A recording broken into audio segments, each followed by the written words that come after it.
Hello, everybody. I got a haircut. We very much shaved this side down to a 1. And she put some lighter layers in to make it more fluffy. Because that is the goal right now, to make it fluffy so I don't feel compelled to shave it all off. But hi everybody, welcome on in. Thanks all for being here for this non-gaming stream, which I know we don't do many non-gaming streams. But yeah, thank you all for being here. You might have a new sub badge because I fucked around with them. So like Magnolia's sporting the 3-month subscriber badge, even though she's been here for 4 months, of the crab rat. Adrian's got the 1-year badge, even though he's been here for 15 months. He's got the Brendan badge. I love my new badge. Non-gaming stream, I feel cheated. I'm sorry. Let me say hello to everybody first, and then we'll get into like what we're doing tonight. Hello, Yolf. Because when I retire, I want a television the size of a billboard. Coke has been here for 5 months.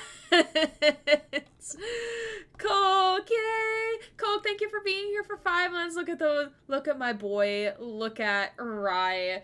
Thank you for being here for 5 months. You know the drill.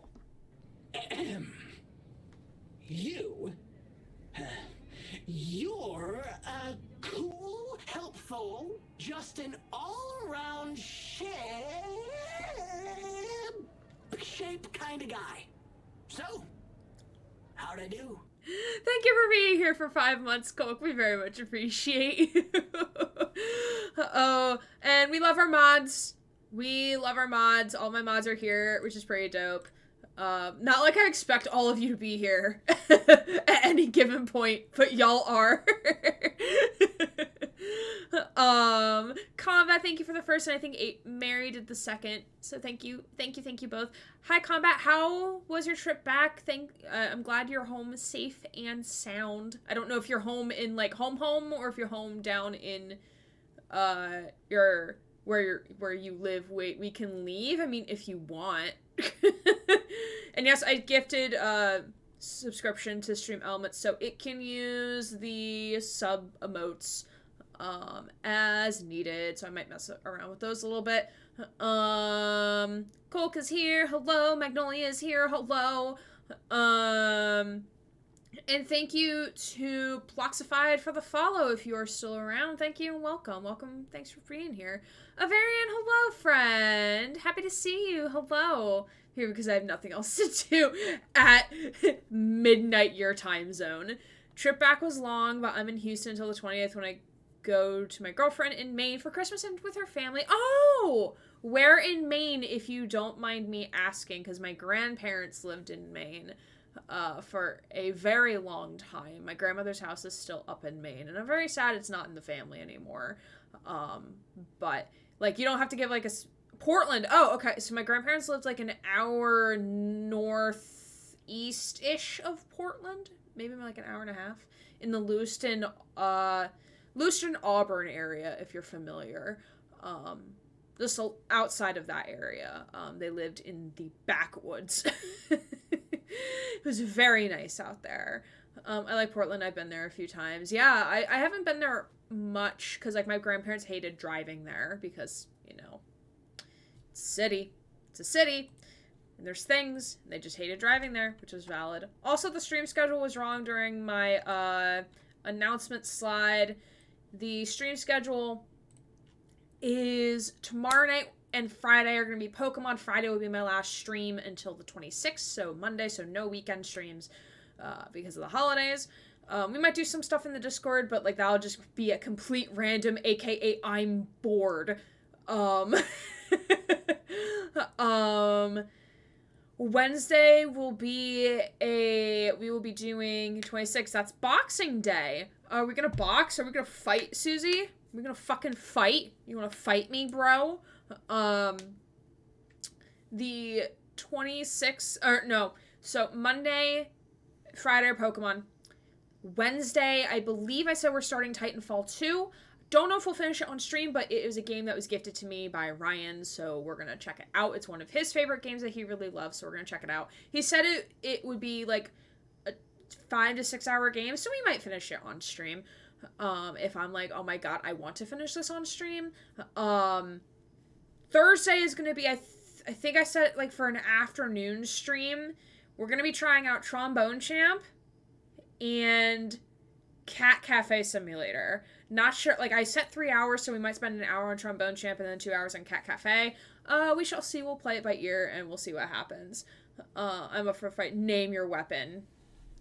Opossum. We love Pete. Say hi to Pete, everybody. Hello. Come to the UK, we could set up a fight. Hi, Zen, welcome on in. Except I couldn't find Z-Quill anywhere. Oh no, wait, what? I missed the first part of that. I did. Sadly, I got a cold and continuing complications not contagious, but I really, really love the UK. Because oh. When I retire, I want a television the size of a billboard. Magnolia Sims! Thank you for the 5 gifties to Theo and to Domnom and to your amigo Jakey and to Nora and to Holland like the country. Thank you, thank you, thank you. Thank you for gifting and thank you for gifties. Chat Inquire. Hi, Pete. Thank you for the gifted subs, and you know what we do here. Oh, we're getting this again. You. It's complete random. You're a cool, helpful, just an all-around shape kind of guy. So, how'd I do? I will take Brendan any day. We will all take Brendan any day. We love Brendan in this household. Brendan wants the stream. Wants to stream. Yes, he do. Yes, he do. Let me get this up and going. Stop. All right. Skippy. V close enough. Close enough. Yeah. I'll take Brendan away from his final quest. Yes. We'll get to that a little later. But this first part of this stream is going to be kind of a year in review. So I did this last year. It's called State of the Brand. So kind of like a State of the Union address, but I don't govern y'all.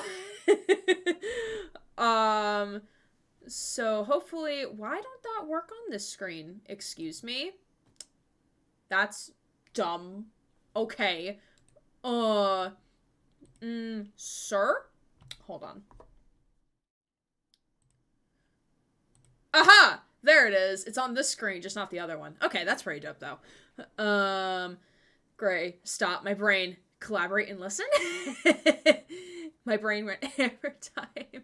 And I forgot to change the date on this. That's funny. That's really funny. This is a year last year. Forgot to change the date on this. I thought I did. I really thought I did. I guess I didn't. Does this show that I, like, literally, like, procrastinated this? Because when I retire, I want a television the size of a billboard. Mystery! Hello! Thanks for being here for 3 months, my friend. Thank you. Oh, we're on that hype train. Wow. Thank you for being here, friend. Thank you for being back for 3 months. I got a special thing for you. Yeah, I've learned a lot since I met you, Connor. Maybe there's something to this. Maybe you really are alive. Maybe you'll be the ones to make the world a better place. Hank! Yes, it's Hank, yes. Wait, is it a PowerPoint presentation? Before sharing, I was like, oh, I hope it's a PowerPoint presentation. Oh, yes, it's a PowerPoint presentation. I made a PowerPoint. Well, actually, I just used last year's version of the PowerPoint, tweaked most of it, including changing the background to match my stream background. But Mystery, thank you for being here for 3 months. We really do appreciate you, friend. Oh, we're close to a hype train. Oh my goodness. OMG, do we have special effects? Colk may have convinced me, may or may not have convinced me, to maybe put some transitions in. State of the Brand, Aaron Gray. 2020. Perhaps. Yes, transitions. We shall see if the transitions actually show up on y'all's ends, or if they're just gonna be a pixelated nightmare. So what this was last year was basically a like, what did we do with the brand? Because, like, if you don't know, just here's some Aaron Gray lore for you. The logo I have over there in this general vicinity, the petals represent 5 different branches of the brand. So the green is Redbubble, the dark red is... No, the green is books, dark red is Redbubble, red is YouTube, Twitch is purple, and then orange yellow is Etsy. It's 2021 already? No! Y'all are gonna meme me for this. It's gonna be great. It's gonna be fantastic. Gray's really thinking in the past tonight. See, this is Aaron Gregg's fault, because Greg wanted to participate in the presentation. I don't want to be 30. I thought it was still 2020. I'm still recovering from 2019. But, so last year I kind of made the state of the brand more of like a looking through like each part of the brand itself. So like each section, and then kind of reviewing like what we did and then what the goals are. But this year I kind of reworked it a little bit. Oh shit, I turned 25 in 2022. I turned 24 in 2022. But with that being said, oh shit! Hello? Whoosh! Transitions. Oh shit! Oh shit! Thank you, Magnolia, for the cheers. I turned 30 in 2023. Oh my god, no you don't. Oh god, Mary, no, that's wrong. You can't turn 30 in 2023. I don't like that. The rumpled page effect. Oh, I made each one different too, Kulk. I made each one different. Century Gothic, our beloved. Grabs Walker. I turned 48 in 2023. That's also incorrect, Avarian. I hate it more. 30 looms over you, and then you finally get there, and it's like, well, at least I'm not 40, I guess. I turned 40. That's also incorrect, Magnolia. Your ages are all incorrect. You're all 23. Wait, no, I don't want y'all to be younger than me. You're all 25. I'll go back to being 18, halfway to 50 midlife crisis. Thank you to everyone older than me for making me feel better. So, as I learned from being a teacher, it's always good to have an order of events or objectives of things you want to accomplish. So, here's the order of events. We're going to go over the brand purpose and a year in review. So, like, what did we do? Things to come. Goals for the upcoming year. Questions or comments, if there are any. And then we'll be moving on to tier list time, which is probably why most of you are here. Granted, that is also why I'm here, because I promised you all this 2 months ago during the subathon. Yelf and I are 25, like, neat. Neat. He just keeps saying neat. Alright. Whoa. Look at that transition, y'all. So the purpose... Wait, we're here? Will there be pop quiz and snacks afterwards? There will be snacks. I did make Christmas crack that I am kind of addicted to. It's kind of a problem. And I kind of need to buy tinfoil next time. Transitions. Were you not here for the first transition? Yolf? You're not Yolf. Who the fuck are you? Adrian. Crack. Christmas crack? Yes, I made Christmas crack today. You could see it on my Twitter and in the Discord server. Yes, I made Christmas crack. And I put dinosaur sprinkles on it because I'm a fully functioning adult. I'm Adrian the Yolf. Wait, did Adrian and I merge again? Yes, definitely. No, it was Kolk and Yolf who merged last time. Y'all became Kolf. So Adrian and Yolf, I don't know what that would be. Yolf the Adrian, I suppose. We're gonna yeet the Adrian, I guess. I don't know. Goodbye, Aiden the Cheese. Adrian the Yolf is here. Well, now, Yolf's being fired counter is a little bit higher. Oh my god. What have I done? I love when certain people call them Jimmies instead of Sprinkles. Hi there. I want to offer promotion of your channel if you ever follows. Thank you. No! Don't ban Kolk! Don't ban Kolk! Susie! Susie, no!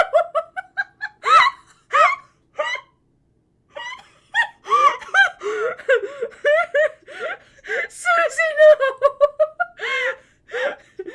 Susie, undo that.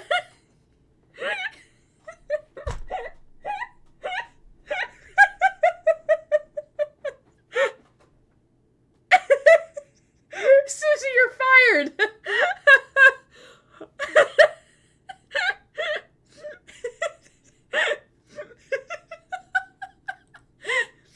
I can't. Oh, fuck.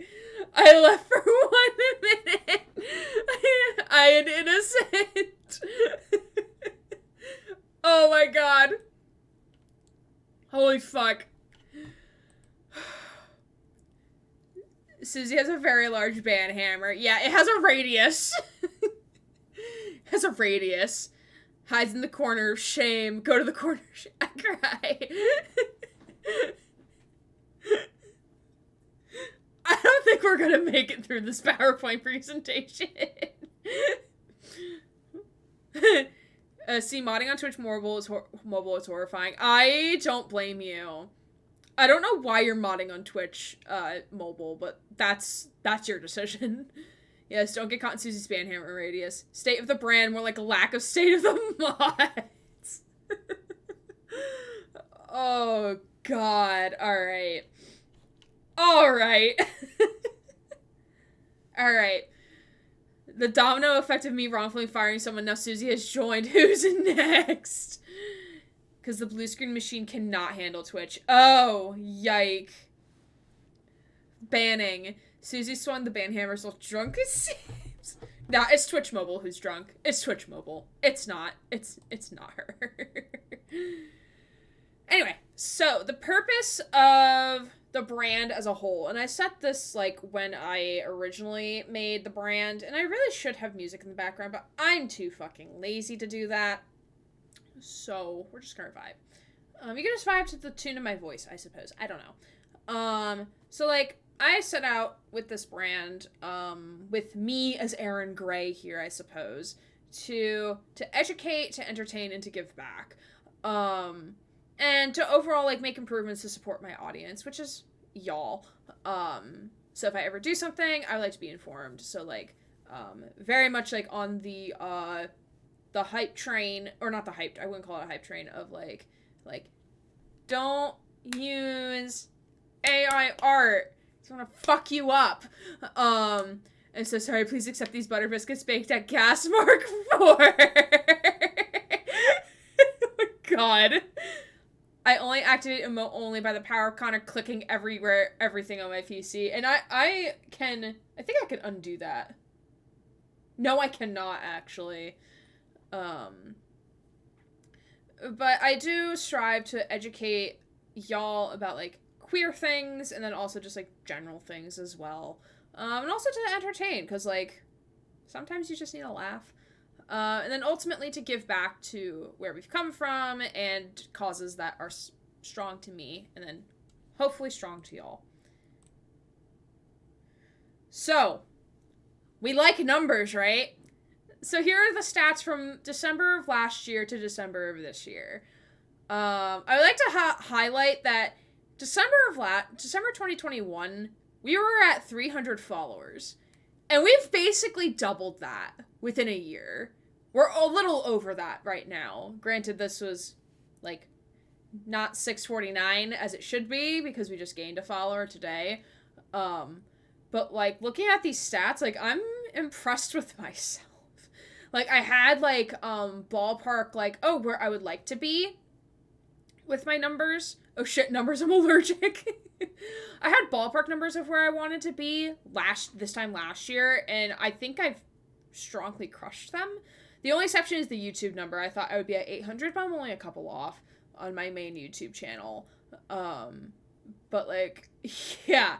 So we've come a long way, I feel. And this is also in the midst of, like, graduating, getting COVID, moving, starting a new job. Like, in the midst of all of that, we still pulled these numbers, which is just, like, mind-boggling. Because, like, I essentially practically almost lost a month of like, constant streaming because I was sick, because I was moving, and, like, getting situated here in this place.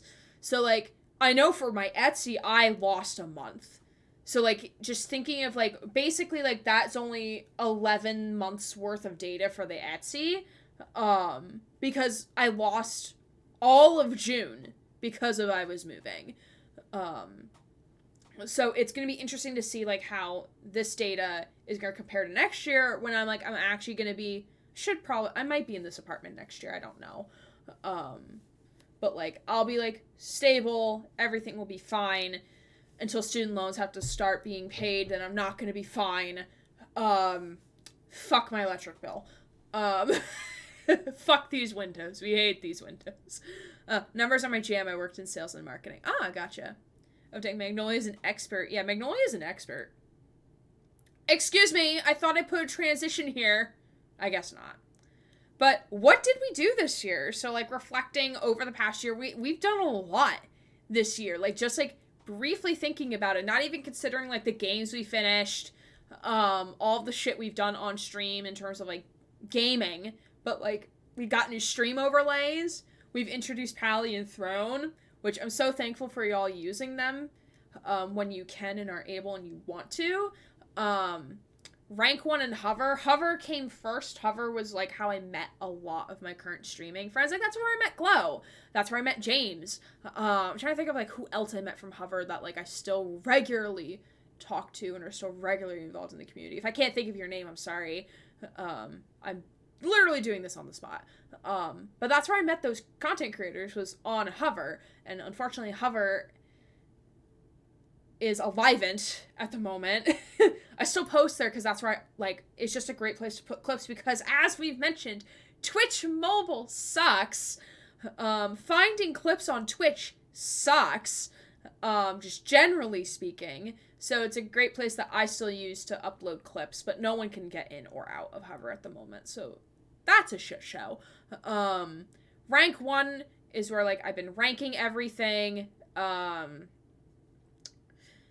and, like, storing things over time, and that's where the tier listing. Wake up, Lieutenant. It's me, Connor. Scary! Hello! Scary coming in with a party of 14. Hello, Raiders. Come on in, come on in. Hope you're having fun playing Valheim. I got to pop in for a little bit earlier. You were streaming for fucking 8 hours, my guy. How? But welcome on in. OG mods are on it. We love our mods. Love our mods. Way too long. Hello. How, like, overall, how was it? Like, I know I did get to pop in for a little bit, but if you want to tell others what Valheim was all about. But hello, Raiders. My name's Aaron Gray, queer variety Twitch streamer. Tonight we are doing a year in review plus a game tier listing thing afterwards, right here on Twitch. So if you're interested to see, like, what we've done on Twitch this last year and my other parts of the brand, you might enjoy this. And then also, just tier listing all the games I've played. Was good, got iron now, so I'm gonna upgrade a lot of my, updating my settlement. Nice! Valheim, isn't that the Minecraft meets Dark Souls? I'm not sure. And also the shadow command doesn't work on mobile? I mean, I'm not surprised. Because when I retire, I want a television the size Oh, of a billboard. Magnolia! Thank you, thank you, thank you! Thank you, thank you for the 5 gifted subs! To Broski, to Ash, to Squish, to Eerie, or to Gem, and to Zen. Oh, thank you! Thank you, thank you, thank you. And my headset decided to shut off. If you don't know, when we get subscriptions on the channel, either, like, you're newly subscribing, you're resubscribing, or gifts, I do have a button that I press and you get a random thing. So let's see what we get. A woo-woo. What's this? Oh, woo-woo, what's this? You got a Brian a woo-woo. Yay, Zen got one. Hey. Zen got Krabby. The Krabby hands. Oh, woo-woo. Oh, whoa-whoa. But thank you, Scary, for the raid. I really do appreciate it, my friend. If you need to raid and run after that 8-hour stream, I totally understand. But if you want to vibe, lurk in the background while you eat some food, like, also completely fine and understandable, my friend. Yeah, Twitch mobile sucks. That's I love my little crab rat. Yeah! Little crabby. crabby. You wanna know why I'm crabby? Please do. He's ruining me vibes. But we're gonna get back into what we've done this year. Specifically on Twitch, because I could continue going on about, like, not Twitch. I also just realized that the PowerPoint slide doesn't seem like a PowerPoint because, like, my background basically matches the PowerPoint slide. That was a design flaw on my part. I'm just a tad stupid. It's okay. It's fine. But other things we did this year, we added bit sound alerts for the first time. Oh, that was also a big thing. We migrated from Streamlabs to Stream Elements. That came with doing the new overlays, so me experimenting a bit more with having specific bit sounds when people redeem specific bit numbers. That was a big thing, and that's something we're still working on and expanding on, I should say. Along with, commands, which includes the exclamation point Rylor command as well. Introducing Ryland to the stream a little bit, in his lore. Not necessarily how he maybe fit into the Aaron Gray lore, but we love him. Oh yes, Rylor number 38. Ryland's favorite Pokemon is Mimikyu because it has to disguise as a popular Pokemon in order to be noticed. While Ryland doesn't necessarily like a lot of attention, he often feels like he has to hide who he is and his trauma in order to pass. So that's a little sad one, but still. I do have a Mimikyu plushie somewhere up there. Somewhere in the ether up there. But yes. What else did we do this year? We had 2 subathons. We had one in April to celebrate my Twitchiversary / birthday / affiliate anniversary, because all of that happens in the month of April. And then in October, we had my half birthday subathon as well, which is when this got redeemed, or not redeemed. It was a reward, or a goal, a sub goal, I should say. And then finally we got new emotes and updated badges. So we do have some new some new rat badges. I'm not sure if this year is also the year we got the cheese ones, but we got the cheese biddies as well. The new emotes as well from Dogder, myself, and then Nunu as well. And Nunu will be making more soon. Once I tell Nunu what I'm looking for. Because I have specific ones I want on Twitch, and then there's other ones that I'm like, if you want to draw this, that's fine. Just might not be on Twitch. But yes, we have some new crab. Great 2021! Oh my god. Alright, so things to come in 2023.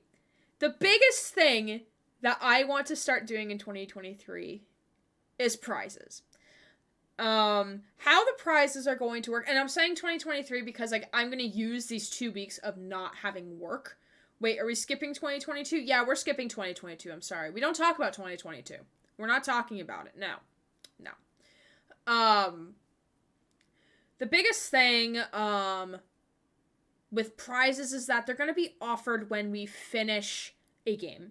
So I start more games on stream than I finish them, because we do have the random game nights.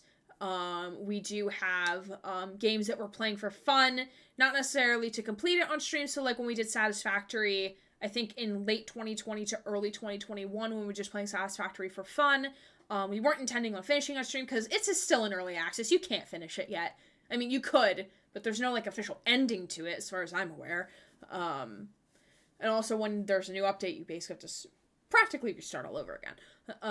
So I end more games than I finish games. So I think the prizes are going to be given out during those streams, which will roughly be once a month, depending on my own work schedule, and how the games just lay out, in terms of how long it takes us to finish a game. Not yet. They only really added tweaks in animal behaviors in Update 7. Got it. Yeah, it might be a while until they fully finish that game, but it's alright. I haven't touched it in a really long time. I probably won't touch it again until it comes out of early access, but that's just me. But prizes, what they would be consisting of is stickers, because I can make stickers myself. Considering I have stickers on Etsy that I make myself. So will consist of like either gay rose stickers, gay rat stickers, emote stickers, specifically ones that I've made because I have the right to those stickers. Of course, like I would ask other people who have made stuff for the channel if they're okay with me using their artwork as stickers, because I'm not making money from it, but I have to get permission first. But definitely stickers, at least of the rats, because I made those. And the gay roses, the gay rats, the Mod Love rat, or the Mod Love Ryland, because that one I've made of Garbage, the horse, that one I made myself. I'm not sure what else I've made for Twitch, but also the Discord ones too. The Eggy one, yeah, and Avi, those ones I've made. The Ratlix ones as well. Feel to use any art I've made. Yeah, so the cheeses also count. The gamer instinct to have stickers and put them on everything. Yeah, I mean, I have a sticker board in my bedroom. I have 2 of them, actually. One I'm not put on the wall yet. That is related to the community, that is. Of course. Not take everything I ever made. Please, no. No, just the cheeses. I don't think you've made anything else besides the cheeses, honestly. So that will be coming in the new year. When we first finish a game, we'll do like a prize thing. I have to set everything up, make sure logistically it is sound, and then we'll go from there, and we'll work out kinks as needed. I know the deck arts do gift prizes. I won't do that unless if it is being... I mean, you always have Connor the Rat. I don't remember Connor the Rat. Can you resend that to me? I don't remember what that looks like, honestly. I honestly don't remember. But yeah, so gift prizes I won't do unless if it is highly being pushed for by y'all that you want to do gift prizes, but I am not going to be actively doing them unless if the community wants them. I love how I have the gift bag next to my name, a sub gifter. Rylor, hey Ellie, welcome on in. Can I change my appearance, please? That would be kind of cool. No, I can't. That's unfortunate. I'll have to change that later. But yes. So prizes are going to be things starting in 2023. In terms of Etsy, we're going to be consolidating Etsy listings again. Sorry if my game was too loud last night in VC. I mean, I didn't hear your game. I didn't hear it. It may have been after I left, though, because I know y'all hopped out later than I did. But we're consolidating Etsy listings again, specifically for my gay stickers, because now I can make my own gay rat stickers myself. So the gay stickers are going to be separated from the bracelets. So I have to retake all those photos and print more stickers and get containers for all those stickers. Was 100% in that VC until 4 a.m. Love that for you. Thanks, Twitch people, for the notification that just now the stream has started. Oh, wonderful. The gay rats will also go up on Redbubble. I have the agender one up there right now. The other ones will slowly be filtering in over time. Hardcover copy of Project Scorpio. I'm currently working on my edits. Just grammatical edits of the first version that I've made. Project Scorpio is a book I wrote, if y'all didn't know. Games for 2023 that I definitely do want to play is Slime Rancher 2, because I want to play it when it's not in early access. If/when the new Pokemon game comes out, because they always do one every November, so like that's expected at this point. Hitman, I would like to at least start it. Far Cry 5, and then Heavy Rain. That's not in any particular order. Those are just like the 5 big games I would love to play at some point next year. Don't know when, And of course, you're welcome to suggest a game to play, either a game that I already own, or a game that I do not own, or a game that's on my wish list that you're like, please play this on stream. I think you would really enjoy it. If I'm not interested in the game, I won't play it. But I can also like say like, this is why I'm not playing it. But I will look at each suggestion. I will take it seriously. And I will consider your thoughts in it as well. And it must be on either the Switch or on Steam or on desktop, PC. Phantom Liberty. Oh, hell yeah. That's a definite. That is a definite yes. Yeah, if there's DLC for games you want that I've played that you want me to see me play, like Phantom Liberty, which I know I'm absolutely going to play that on stream once it comes out, let me know in the form suggestion as well. Okay. So what's next? So these are the goal stats for 2020.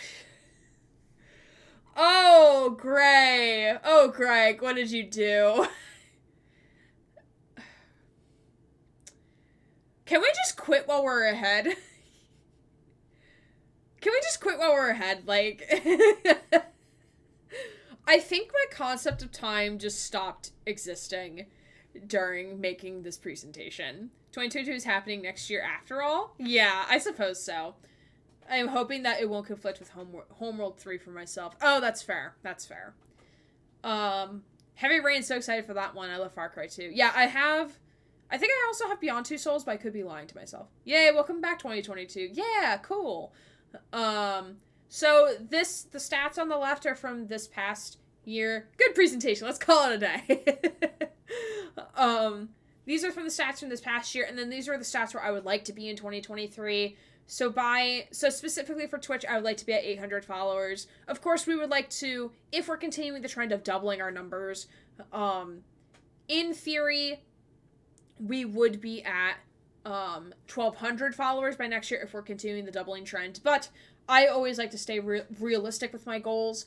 So by this time next year, I would like to have 800 followers and be averaging 20 views per stream. Yes, I don't think there needs much more explanation for that one. Look, origami. So these are some stretch goals that I have. In terms of things that I would like to do on stream, that I'm not sure if I'll be able to do, but these are things that I would like to look forward to possibly doing. I would like to keep finding new ways to appreciate members and supporters. Like this past month and a half-ish, we introduced the sub alert thing. So when someone gifts a subscription, resubscribes or subscribes for the first time, I have a random sub sound that plays, and I'd like to expand on that list too. So that's something to appreciate, like at least my subscribers, but I would also like to maybe find ways to appreciate the followers that we get on stream. I also do have, and I don't show this very often, but I do have a book that I write in weekly in order to keep up with everything. I write in everyone's names of who subscribes, who follows, who does stuff on Pally and Ko-fi, and cheering bits and subscribing, who raids and everything. So, like, this goes back to, I recently started doing this.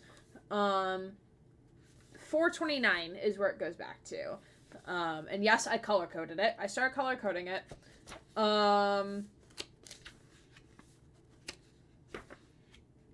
But yeah, and I also, like, pair with, like, what the stream was that came from it, too. But it's a nice way for me to, commemorate, like, in my own time, like, everyone who's given to the channel. Like, I know I don't show this often, because, like, I don't know. I just don't. But, like, I do this, and I do keep up with it, so, like, I do appreciate y'all and everything y'all do for me. And y'all, like, in a way throwing money at me, but you're not really throwing money at me. Your Deck Art Raid notes have many exclamation points. No, but I've been getting very good at cursive.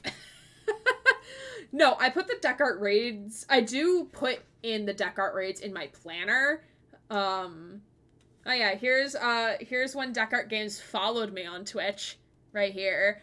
And then, oh god, I used so much green. Yeah, and here's like that same day where they raided, right here. Your plan, tell me why. But yeah. Bless Brian and Amelia. Bless them. We love them.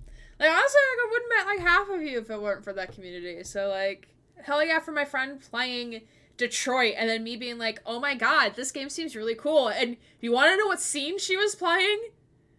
It was the scene at the house with Kara where she had to save Alice and get out of there. That was the scene that I came in on. Like, I was watching my friend stream, Ryleskin. Some of you might know her. She hasn't streamed in a really long time, so I hope she's doing okay. She was playing Detroit. She was trying to 100% the maps, and she was playing that scene, and I'm like, oh my god, what is this game? And I think I came in another time when she was doing the interrogation scene, and I'm like, oh my god, this game is so cool. Like, I want to play this.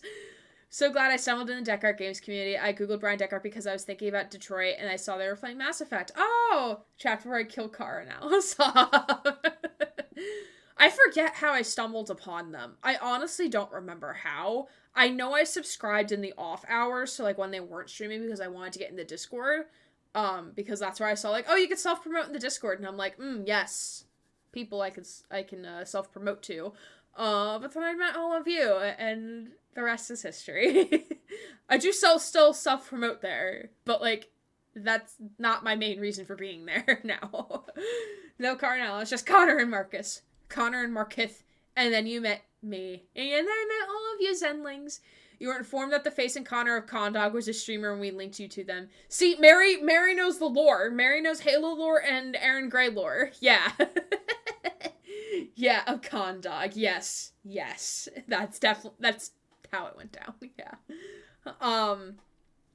So yeah, going back to finding ways to appreciate my members, more than how I do now, because sometimes I feel like I don't appreciate y'all enough, even though y'all will say, like, yes, you do appreciate us enough. I'm like, if I don't, please tell me, and tell me how to fix it, thank you. But I do really appreciate you all, for everything that you do, even if it's just dropping a lurk, even if it's just you, watching a VOD afterwards, or just, like, chilling in the Discord or something, or, like, doing cool things of, like gifting subs, or, like, tipping the mods, or, gifting things on Throne, or, like, my Steam wishlist. BRB, no, Mary, you're not allowed to BRB. Not allowed. No, you're fine. You're fine. Have you ever noticed that in Dylan Hollis' vids, whenever he smells, his ears raise up? I think that's just a natural thing for people, because I think that's just how the bones thing. But you said that in the Discord server as well. AFK. Are you also away from keys? Adrian, you're also not allowed. God. I wish BRB was pronounced brub. Can we normalize that? Brub. Love that. In the upcoming year, I would also like to do 2 charity streams. I do the one in June, because that's Pride Month. And this will be the 3rd year. 2023 will be the 3rd annual doing it. I usually say burb by, like, brub. Brub. So we'll find a charity, we'll find a time to do another charity stream. I'm just very bad at planning things. That's a natural thing, but it's still adorable. Yeah, next time you mention something like that, just put it in the, media channel, because Dylan Hollis is a media person on TikTok. Yes. But yeah, it's adorable. He's a funny guy. He put a new video out, friends. Boiled cookies. It's very interesting. And hopefully not another thing I'm gonna try making. No. So, 2 other things that I would like to maybe do this year. Not sure if we'll get to it, but we'll see. I would like to collaborate with new and current friends / content creators on stream. I know I got to collaborate with James or Jam Jams on stream. I've returned with Frenchie fries and clam strips. What the fuck are clam strips? But I want the Frenchie fries. Can I have the Frenchie fries? Am I allowed the Frenchie fries? I want the Frenchie fries. Didn't know that was on me. No problem. No problem. I'm also very poor of telling people where to put things sometimes. Because I don't like being a bother. We're getting some deep Aaron Grey lore tonight. Breaded clams, I guess. Oh. Interesting. Words be hard. Words do be hard. A stripper named God Culk. Not crab sticks, because it would match Culk's badge. Misread that as bearded clams. Oh, God. But I would do like to collaborate with some more streamers. Like, I know I do play a lot of single-player games, so it's very hard for, like, other content creators to, like, hop on and play with me. But that kind of leads to, like, the last bullet of maybe doing Fall Guys live with the community and have a community game night where, like, we have, like, a queue and, like, people can, like, play on stream with me. We can have a voice chat going type of thing. Like, that could be fun. Maybe. And this is definitely not because I've been training the last 2 weeks because the Deck Arts are having a Fall Guys tournament on Tuesday. Definitely not because that's happening. No.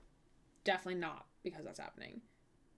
I woke up at 9 p.m. so now I'm awake and I have a migraine and I'm sad. So I'm here as comfort and hoping I can relax. Well, I hope my sweet, soothing voice, that may be sweet and soothing, I don't actually know because that is subjective, will help you relax a little bit. And I'm sorry you have a migraine, my friend. Hopefully you're taking care of yourself. And also just a general reminder for everyone to take care of themselves. Totally would collab on a Phantom Liberty run. You know what Cyberpunk needs? Cyberpunk Liberty. Cyberpunk needs, like, co-op. Or, like, multiplayer. It would be so good as multiplayer. Not just, like, excluding main story, because main story would be hard to convert into multiplayer. It's probably better as a first-person experience. Single-player experience anyway. But, like, just, like, having, like, a online version of the map. My attention span is, like, 2,000 times longer if something is co-op. That's fair. For me, it's the exact opposite.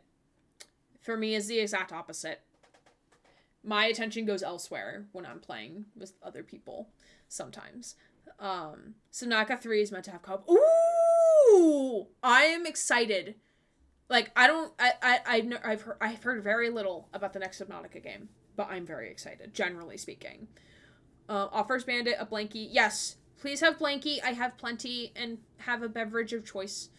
I love co-op and multiplayer, but I also love single player. Yeah, I do like single player myself as well. But I think, like, doing post-game stuff, co-op and Subnautica, you say? Gray, you meet under the sea. Yes. I grew up playing co-op Quake and Donkey Kong Country with my dad, so it's all good memories. Oh, that's cute. Yeah, like, the only co-op game I've really played recently has been Halo Infinite with Mary, and then Fall Guys with the Fallen Gords. The Fallen Gordons. Under the sea. I love single player, but PvP doesn't interest me much anymore. Co-op is a great way to play with friends where I don't have to get crushed by others in PvP. Fair. Valid. Respect that. Alright. So where does this leave us? Me saying a big old thank you to y'all. Like, we're gonna thank the mods. We're gonna thank Connor and Ryland, and thank y'all for just existing and being cool. Like, claps to y'all. Claps to y'all. Because without you, I wouldn't be here. For real. Y'all make the stream a thing and make this, like, happen.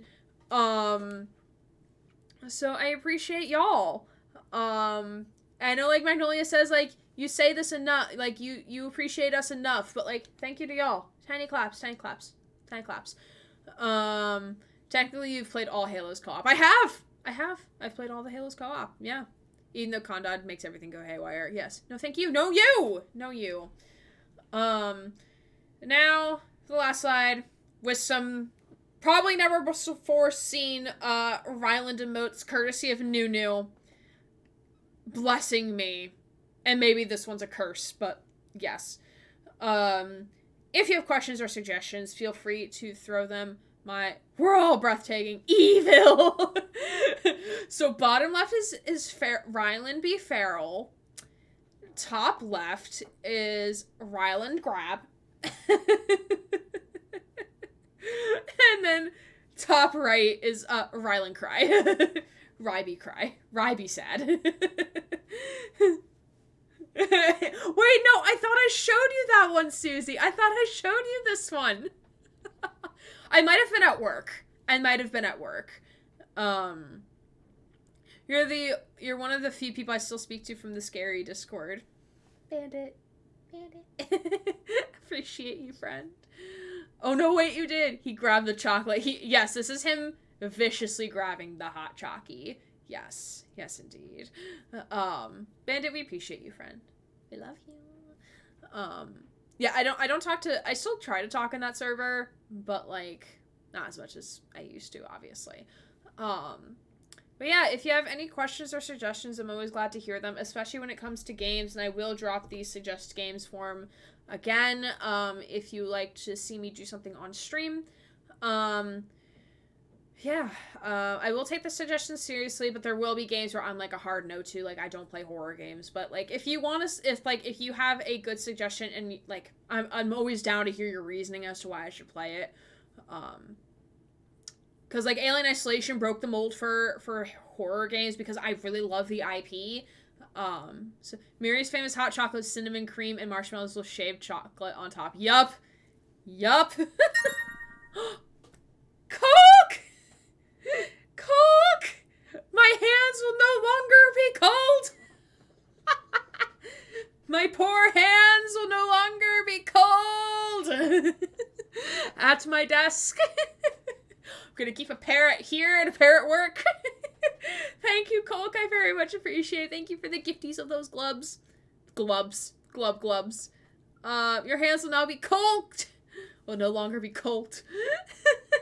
Thank you, Coke. I really do appreciate it. I did update my Throne wish list as well. I added some stuff in the Pokemon Center store. I'm waiting on Smoliv to drop because I need Smoliv. I require Smoliv. I require. They also have a Fuecoco, but I don't like the Fuecoco they have. I think that's it. Okay, yeah, this is the end of the presentation. I am going to tea time this. But yes, it's between these and the adorable fruit things. The adorable fruit things, gonna run and deliver a gaming table. Ooh, have fun, Avarian. Thanks for stopping by, friend. Appreciate you. Have you played Beacon Pines? I have not. I do have, do I have a button for this? I do not have a button for this. Okay, let me just type this in the chat. I do have a rank 1. So, like, if you're ever curious about a game, if I have played it or not, or if it's in the process of to be played in the future, rank 1 is the place to go. If you're ever curious about a game that I have played. It's currently still, like, a work in progress. Like, the devs are working on the site. They're a small team, but that's where I keep track of the games I finished, the games that are upcoming, the games that I'm currently playing, and then, of course, the games I finished. I need Smoliv, but with certain things that may happen in 2023 in February. That's fair. Beacon Pines is a very cute mystery game, would recommend. Okay, yeah, drop it in the game suggestion form. Drop it in there, because I am not going to remember that. It's a very quick form, so just like say like, as long as it's on the Switch or on the PC, then I can play it. But yes, let's close out of that. But yeah, thanks all for hanging out. Like, we're not done yet. We still got to tier list things. But we're gonna take a quick 5-minute break while we set up for tier listing. I'm gonna bring Mary and Susie in to help me out a little bit. Yes. Yeah, Coke, the fruit things are gonna be, like, at my work desk, between myself and my coworker. Me suggest Elden Ring, Gray, hard no. Yeah. I mean, is Elden Ring easier or harder than Dark Souls 3? Let me ask that question. Because if it's easier than Dark Souls 3, then perhaps Elden Ring will be the game for a sub-goal. Perhaps. Perhaps. Harder? Okay, then we're sticking with Dark Souls 3. Yes. I don't feel like dying today. Or ever. I don't feel like rage quitting. I don't know, they're all the same to me. That's fair. That's fair. But no, the little squish guys are gonna be on my desk at work for myself to fidget with, for my coworker to fidget with, and then for my students to fidget with. Like, we're gonna get, like, a little fidget bowl of, like, things that, like, students can fidget with when they're seeing either one of us. New things are coming in 2023, all around. But we're gonna take a quick 5-minute break. The best type of fruit bowl, yes! So we're gonna take a quick 5-minute break. I'm gonna bring in Mary and Susie so we can get started on the tier listing on the other side of this break. If you do not have a subscription to the channel, you will get 3 minutes worth of ads, but you won't be missing anything because we'll be on a we'll be on a break. I only got past the tutorial boss once in Dark Souls 3, then I fucked up and couldn't beat him again, so I uninstalled the game. I had a real hard time at the start of Dark Souls 3 compared to DS1. Okay. Well, it's a sub-goal. It's a sub-goal. But yeah, we shall be right back after this break. See you soon. The clothes for you. I hope Pickles starts folding the clothes for me. Hey y'all, we're back. We're currently talking about how much laundry there is on my bedroom floor. Pickles the housewife. I wish that he was a housewife. Oh, but hello there. Pickles doing chores? I fucking wish that Pickles would do chores. That is not the case, though, unfortunately. Pickles just get stuck in the dishwasher like, help me. Help me! Pickles, no! No! Pickles, no. But hello, if you're still here, welcome. We're gonna be doing some tier listing now of the games that I've played. I don't know how far we're going back, because I'm not including, like, Pajama Sam and, like, Freddy Fish, but we're going back a little bit. Definitely from, like, when I, like, actually started gaming, like, religiously. And I also have the wonderful Mary and the wonderful Susie with me, 2 of our wonderful moderators. Hi. And one definitely did not accidentally ban someone earlier. I don't know what you're talking about. Susie is innocent of all crimes. I am. I'm so innocent here. I'm the most innocent mod ever. God. We love our mods. We love our mods. Hulk, I do not see you. I do not perceive. Is 8 the highest tier? The highest tier of what, Yolf? I'm confused. You know, 8. You know, the what's the thing? What thing? You know, 8.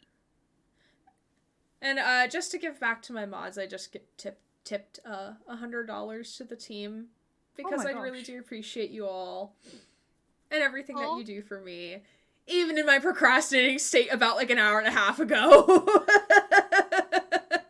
Oh, thanks, Ray. I got paid the other day and I'm very happy.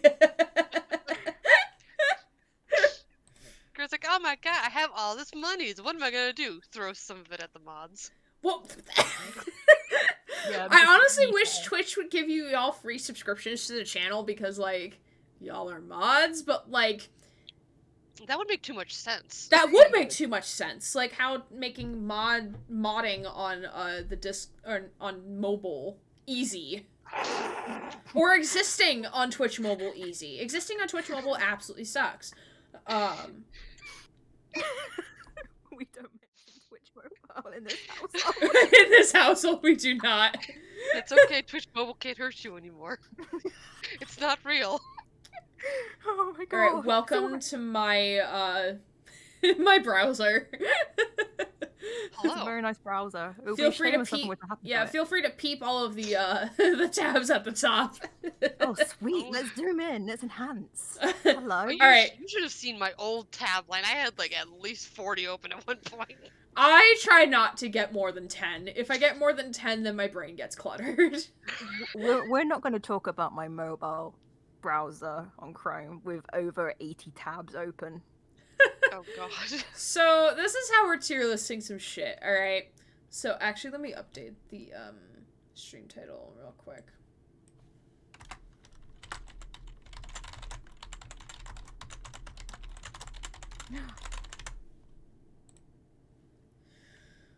Speaking of which, oh my god, Yolf! Oh my god, yes, fire. Fire! Fire! Alright, I gotta count how many packs I have. 1, 2, 3, 4, 5, I have 6. 11. I have 9. Wait, Oh. I have 9 packs Oh. left. Oh, he wants 8. Alright. It's a Silver Tempest pack. Silver Tempest. So, Susie says fire. Mary says I'm gonna go with fighting. fighting. Ooh. Okay. Yulf says water. Adrian Water. says electric. Colk says psychic. Thanks Here's for some reminding me to get another bottle of water.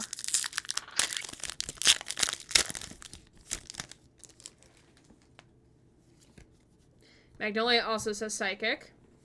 Last call for energy guessing. And of course, y'all are gonna hear me first before you actually see the card. Alright, and it is steel. Close enough. Of course, I knew you were gonna say that. I can say it out loud now. Ooh, we have a toxic croak. Ooh, A good boy. a danger boy. Very. Interesting. Then we have a jinx. Oh. So maybe a neighbor. Don't know. That's not confirmed info yet. It's the neighbor thrice may be removed. We Oh. have a Toxapex. Oh. Steel starts with the same sound as psychic, so I pretty much guessed it. Okay, Magnolia. In a nutshell, close enough. We have a clink. Ooh, This clink. one's pretty nifty art. Not really.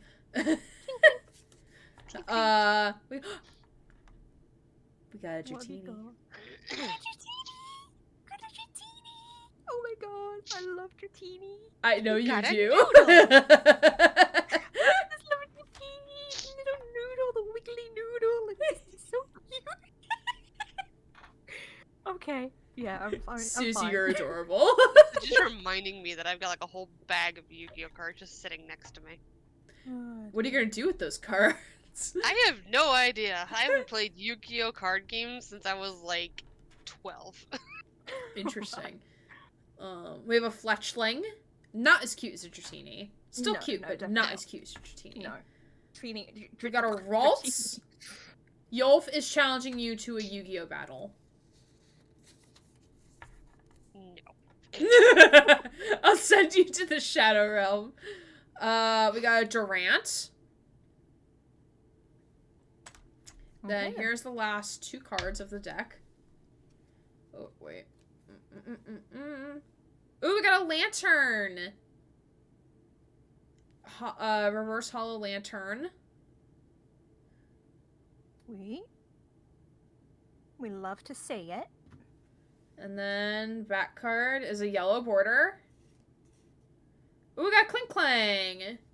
Oh. Non-hollow. We've been in a dry spell of full art cards. I don't know what's We happening.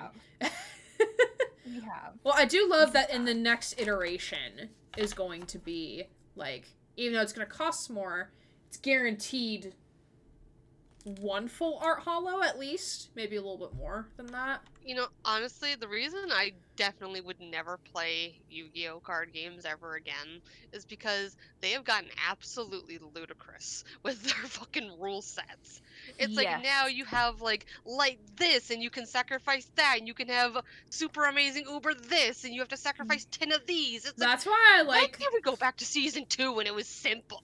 that's why I like playing Pokemon card game online because like it helps you with everything. It does everything for you instead of you having to manually do it yourself. Well, like, the problem with Yu-Gi-Oh! Card games is that as they kept adding new sets to each season, they felt the need to make it more complicated. Because Yu-Gi-Oh! Card dueling is very much a competitive game.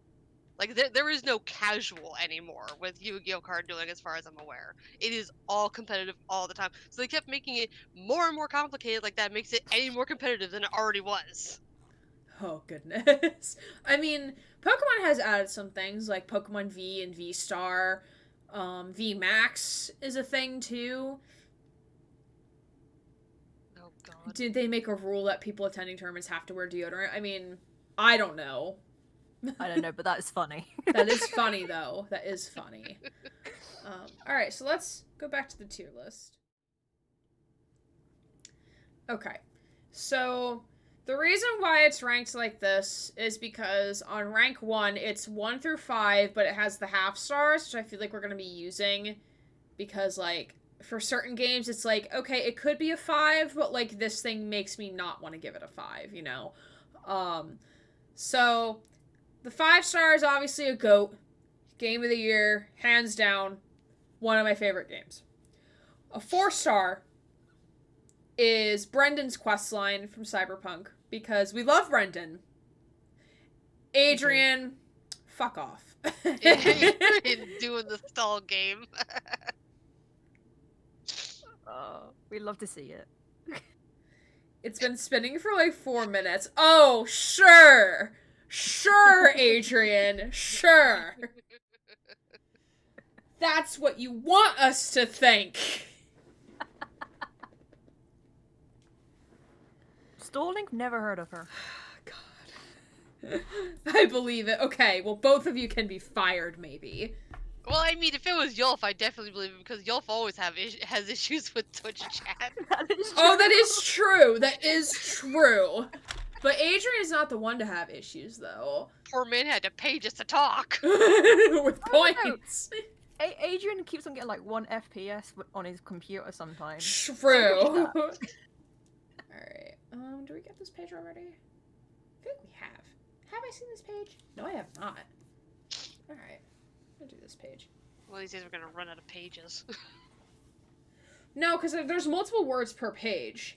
I'm just trying to do, like, Fair. all page at least once before going back and doing seconds, but we'll see. Ow. I hurt my thingy. That was quite the thwap. It was quite a thwap. I've been from heard it Twitch over for a here. while, the entire Twitch. What did you do, Adrian? Existed, apparently. Alright, so today's queer word of the day is transfeminine. It is an adjective for a term used to describe a transgender, non-binary, or gender non-conforming person who identifies as feminine. The term transfemme can also be used in a sentence. There are some people in power who value the leadership of trans feminine women. Our collective trans experience needs to be heard in order to make inclusive, powerful change. Want more info? Think identifying as both trans and femme. Usage note. This term is commonly used in the transgender, non-binary, and gender non-conforming communities. Oh, interesting. Interesting. The end. You know, Adrian, I vaguely remember you mentioning that at some point, but my brain is very scattered. So you could tell me one thing, I'll forget in like 10 seconds. This is true. This is true. Alright. Yes, Yofador, every time I say interesting, that's exactly how I'm picturing it in my head. Are the tabs color-coded or random? They are, so... Oh, God. Can I reach it? Yeah. So I have a little tab thing, and I just go down the list. So, like, this tab over here is the next one I'll pull, so I remember what order of the colors I'm in, and then I just go down the list. You still haven't really said cute you have concept. rehired me after last time you fired me, as far as I can remember, by the way.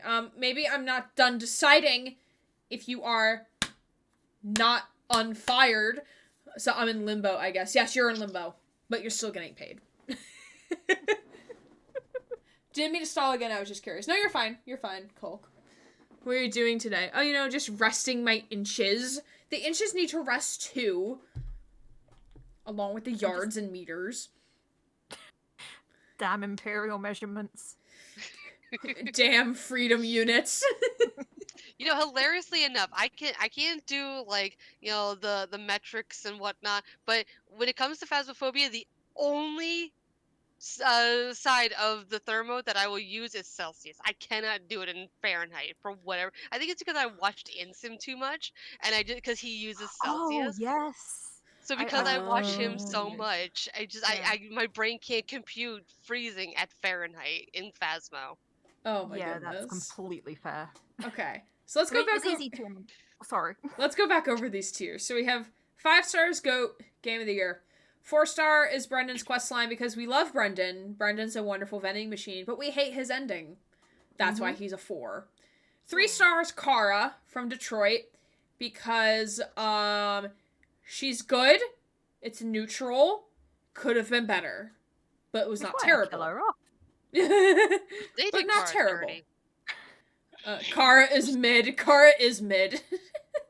She deserves to have her 5 seconds of fame, and it's just like, okay, get out of my story now. It's Connor The time. epitome of neutral. Dude, her entire storyline is so tedious to play through at times. It Oh is. yeah. Really Yeah. is. 2-star is Broken Pieces ending because it had so much potential and then the devs just kind of gave up. That's true. Or I don't know what the fuck they were doing in the writer's room, but something happened. And then 1 star is Aiden's beard from Watch Dogs Legion because what the fuck was Aiden's beard? We fucking hate his beard in Watch Dogs Legion. No, it should not have existed, is what should have happened. So 1 star is like, nah, fam. Nah. Look, you know how hard it is to buy a razor or a In shaver 2029. when you live underground and try to stay off the grid. I need photo evidence of this beard now, I'm curious. Okay, wait. Okay. Please, I haven't seen it either. I need to judge. Okay, Watch Dogs. Because, I mean, at least Wrench can just take off his mask, walk into a store, and buy a razor or a shaver. Okay. So this was in the promo. Hold on. It'll probably help if I also like do a Watch Dogs. Like, I feel like they made his beard unnecessarily bushy. Give me what he looks like in Watch Dogs 1. Okay. I think So this if is it what was he just looks like like in a- Watch Dogs 1. Granted, this is 2013, 2014 graphics. So like he has some stubble in Watch Dogs 1. In this, he kind of looks like he has like, I think it's like a goatee with a mustache, but he doesn't actually have one. It's just like it's starting to come in a little bit, like a 5 o'clock shadow. Yeah. And then in Legion, they gave him like a full beard with like a random white stripe. And it's like, why? Like, what the fuck? Like, it looks better in cutscenes. In game, it looks absolutely horrendous. That's See, like, illegal.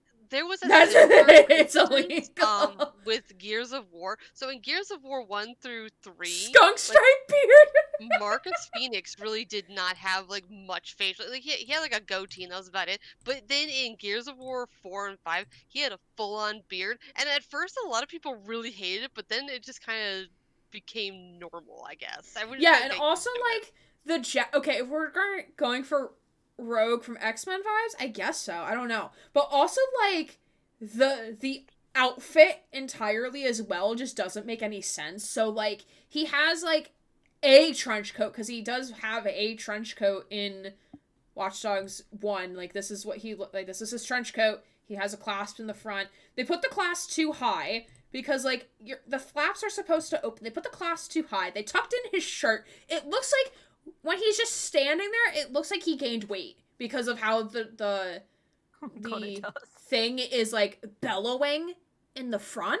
It looks like he has like a beer belly, and I'm like, sir, no. If the clasp was a tad lower to kind of like bring the jacket together, it would probably like I would probably like his look a lot more. But Watch Dogs 1 Aiden is prime Aiden. We absolutely love him. This feels like a case of they made it too high because typical old people wearing their pants too high kind of thing. Dad bod. I mean, because like you look in the picture, like he's slim. He has like he's like 55, but still like doing shit dad bod, best bod. I don't know. I would argue against that, but that's just me. Grandpa pants. But, like, I don't know. I don't know. Signed dad bod having dad. What not to wear video game edition. Yeah. Hosted by Mary. So, yeah. Co-hosted by Ryland. But yeah, that's the 1 star because we absolutely hate Aiden's beard in Watch Dogs 1. So this is gonna be in alphabetical order. Fashion queen. I mean, Miri is a fashion queen, and we love him for it. So these are the tiers, and then we have our halfway, our 1.5, 2.5, 3.5, 4x5. Rate that outfit video game edition. Oh man, I would do that. See, now the tier 1 star was possibly going to be the flood because Gray hates the flood, but I guess Aiden's beard even beats the flood. Yeah, it does, because, like, Aiden's one of my favorite characters. I love Aiden. I hyperfixated on that man for, like, a good 5 months. Oh shit, it's a moose! Oh shit! Oh shit! Oh shit, a moose! Oh Hold a shit! minute. Hey Let's bring in our Moose, inner how are Ethan. you? Welcome on Oh, in. I have Mary and Susie with me. You're just in time for us to start tier listing some video games, so I'm glad you're here. Oh, Uh-oh. shit. Oh Oh no, shit! here comes. I don't realize think that y'all that's can't fine. hear, like, these sound alerts, but I can. No. It's alright. Oh, I've turned the stream down so I don't hear echo. Oh, wait, let me everybody. actually share with you. Uh-oh. Yeah, so y'all can mute the stream, and I will share with you. Gosh. Will this computer crash? Oh, We'll have to see. No, I did not want that camera. No. I wanted to share screen. It was trying to... Oh. Okay. So you should see, We shall see if the blue screen machine survives.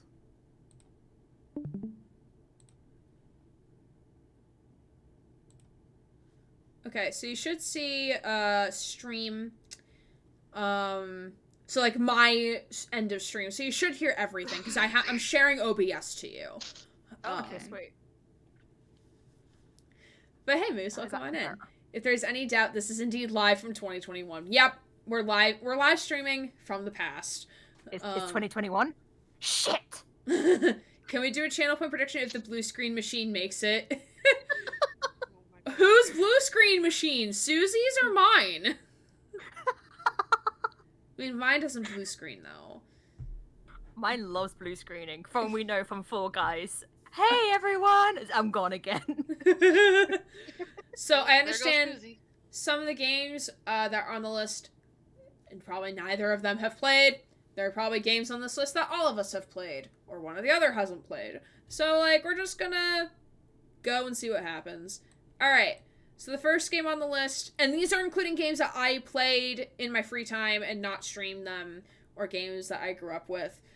First game we have on the list is 911 Operator. You're basically a 911 operator. It's a pretty cool game.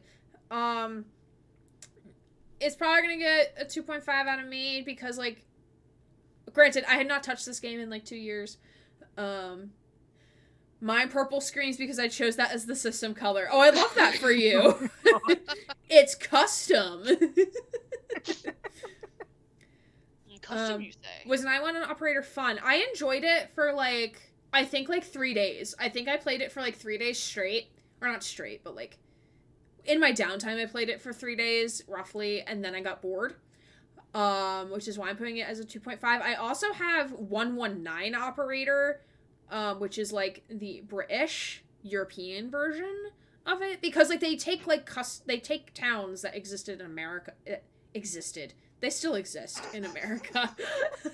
To be fair, when you said that, I was like, wait a second, that's not right.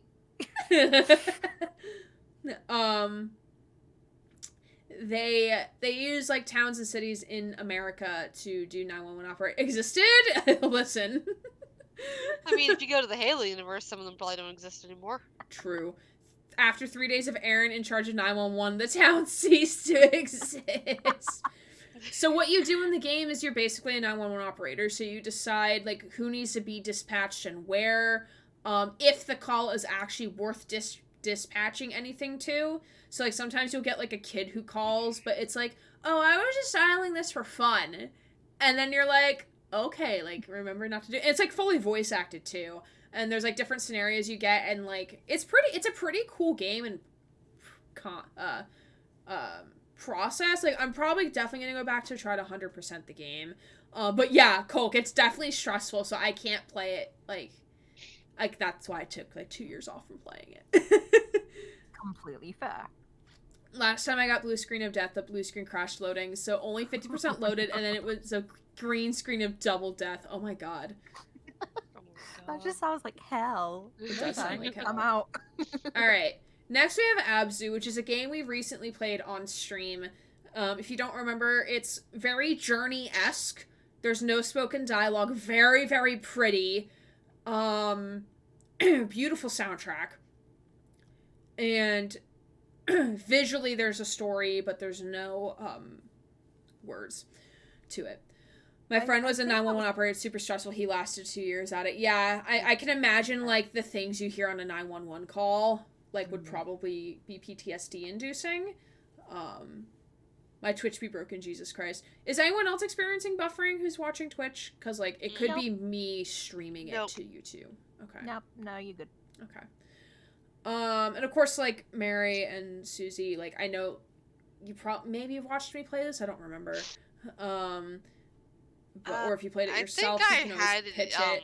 it. Yeah. I fell asleep halfway through because Because it's so calming. Like, I readily admit that sometimes I do just kind of have the stream open in the background while I'm just doing other things. So this may have been one that I just had it open and wasn't really paying attention. That's fair. It was a sweet game. It was very, very sweet. It was so soothing and relaxing. That's just why I fell asleep halfway through.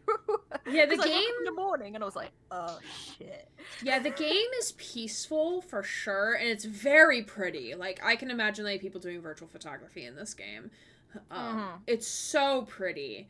It just doesn't hit for me. It just really doesn't. Like, when I play story games, like, I want to play something that's, like, it is driven by the story, and, like, I don't do virtual photography, so, like, and, like, I feel like the story may have hit harder for Journey. It doesn't hit different. No, it does not. I mean, it's still a beautiful game. I know Yolfador was the one who gifted me this, or, like, he gifted me the Steam funds to buy this game. Because it was on sale, and I'm very much appreciative of that, and it was still a very cool experience, and I did 100% it, because I was like, I only had, like, 8 achievements left to do, and I was like, I'm gonna do this, and I did it in, like, one evening or something, but yeah, it just didn't hit. It just didn't, like, because, like, when I play a story game, like, I want something more than just, like, floating around and, like, activating things. But that's just me. She wants the lore! I do want the lore. Circumventing Steam's bullshittery with overseas gifting. Oh! Okay, that's fair. Oh, yeah, that's right, because you can't gift overseas, can you? They Really? locked that out. Yeah, so there was a whole thing a couple years ago with Steam where people were trying to buy games off of the Russian side of Steam because it was much cheaper because of Russia's economy. So Steam said, no, fuck you, and they locked down overseas game trading. Blimey. Yep. So next game, Alien Isolation. It's an alright game. Yeah. Game of the year. I think I'm gonna put that probably like a 4 or 4.5. It really was a good game, but for the life of me, I have a hard time with that game. Because spookies? No, not because it's spooky. The androids. The working Joes. Okay, there's a couple of good clips from my girlfriend's Twitch channel of me absolutely shitting myself at them. I mean, like, so, like, this was one of the first games I streamed on Twitch, and this was one of the first AAA games I've ever played, because I watched a certain YouTuber that we shall not name, play it, and I was like, oh my god, I want to play this game. Like, I would sit to his playthroughs and just crochet shit, because, like, I was so invested in this. This is what got me into Alien, the franchise, in the first place. Bye, Magnolia, have fun. Gotta Bye, run, have to do holiday stuff. Have Magnolia. a great rest of the stream. Bye, Magnolia. Thanks for hanging out, friend. Have fun with shopping and everything.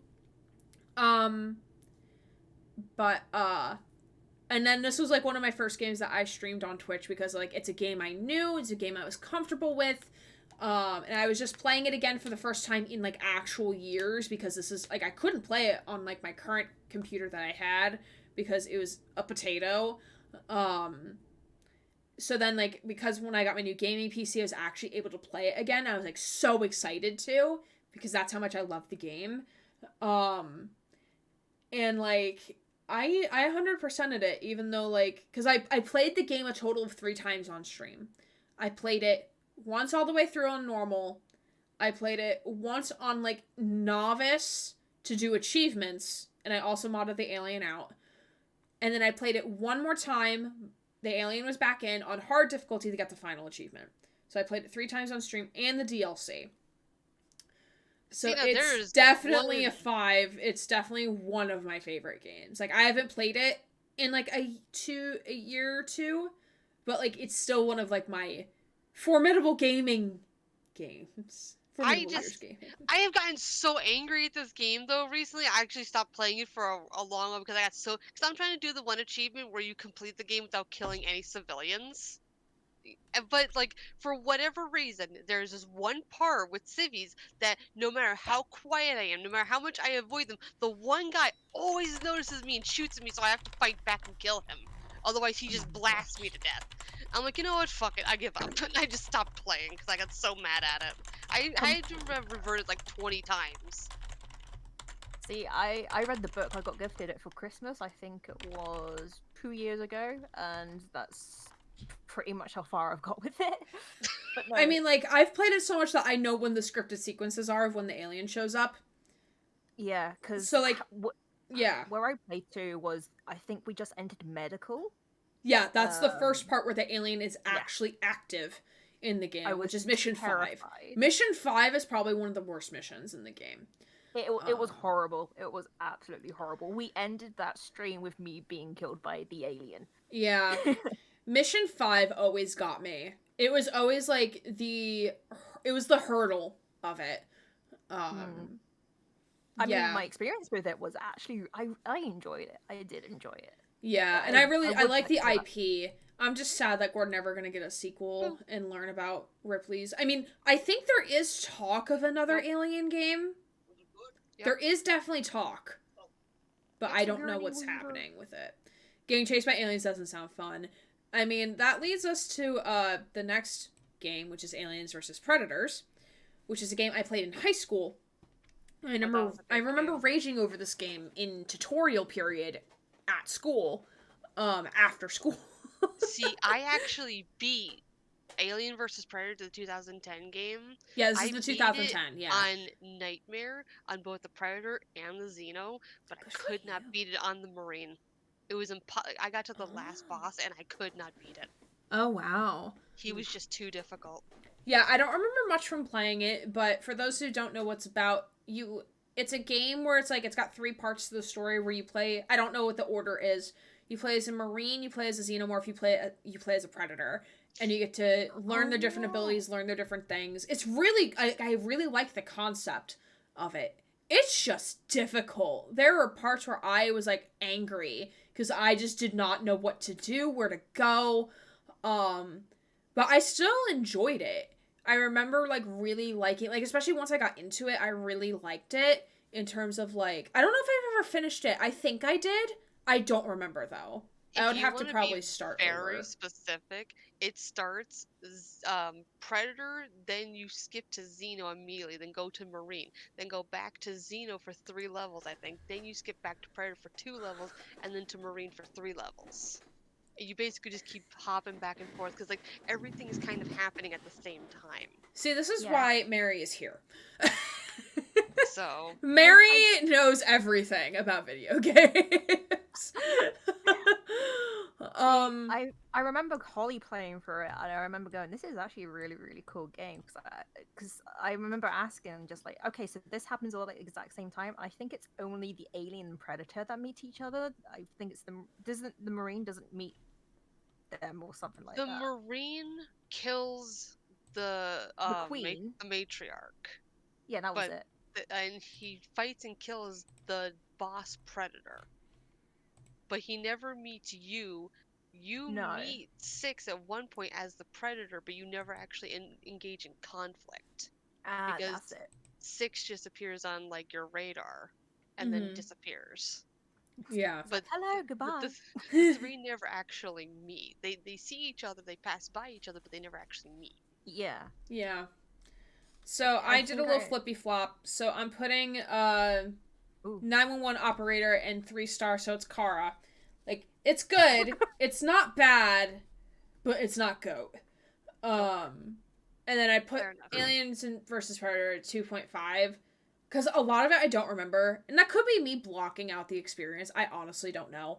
It's not really That a is super. valid. It's not a super memorable game. It's like the game you kind of just like breeze It's through an all the FPS game achievements for and then just like sure. walk away from it. Hmm. It's an FPS game for sure. It's decent for what it was. It was fun for what it was. But Yeah, it's not it super was good for the memorable. time.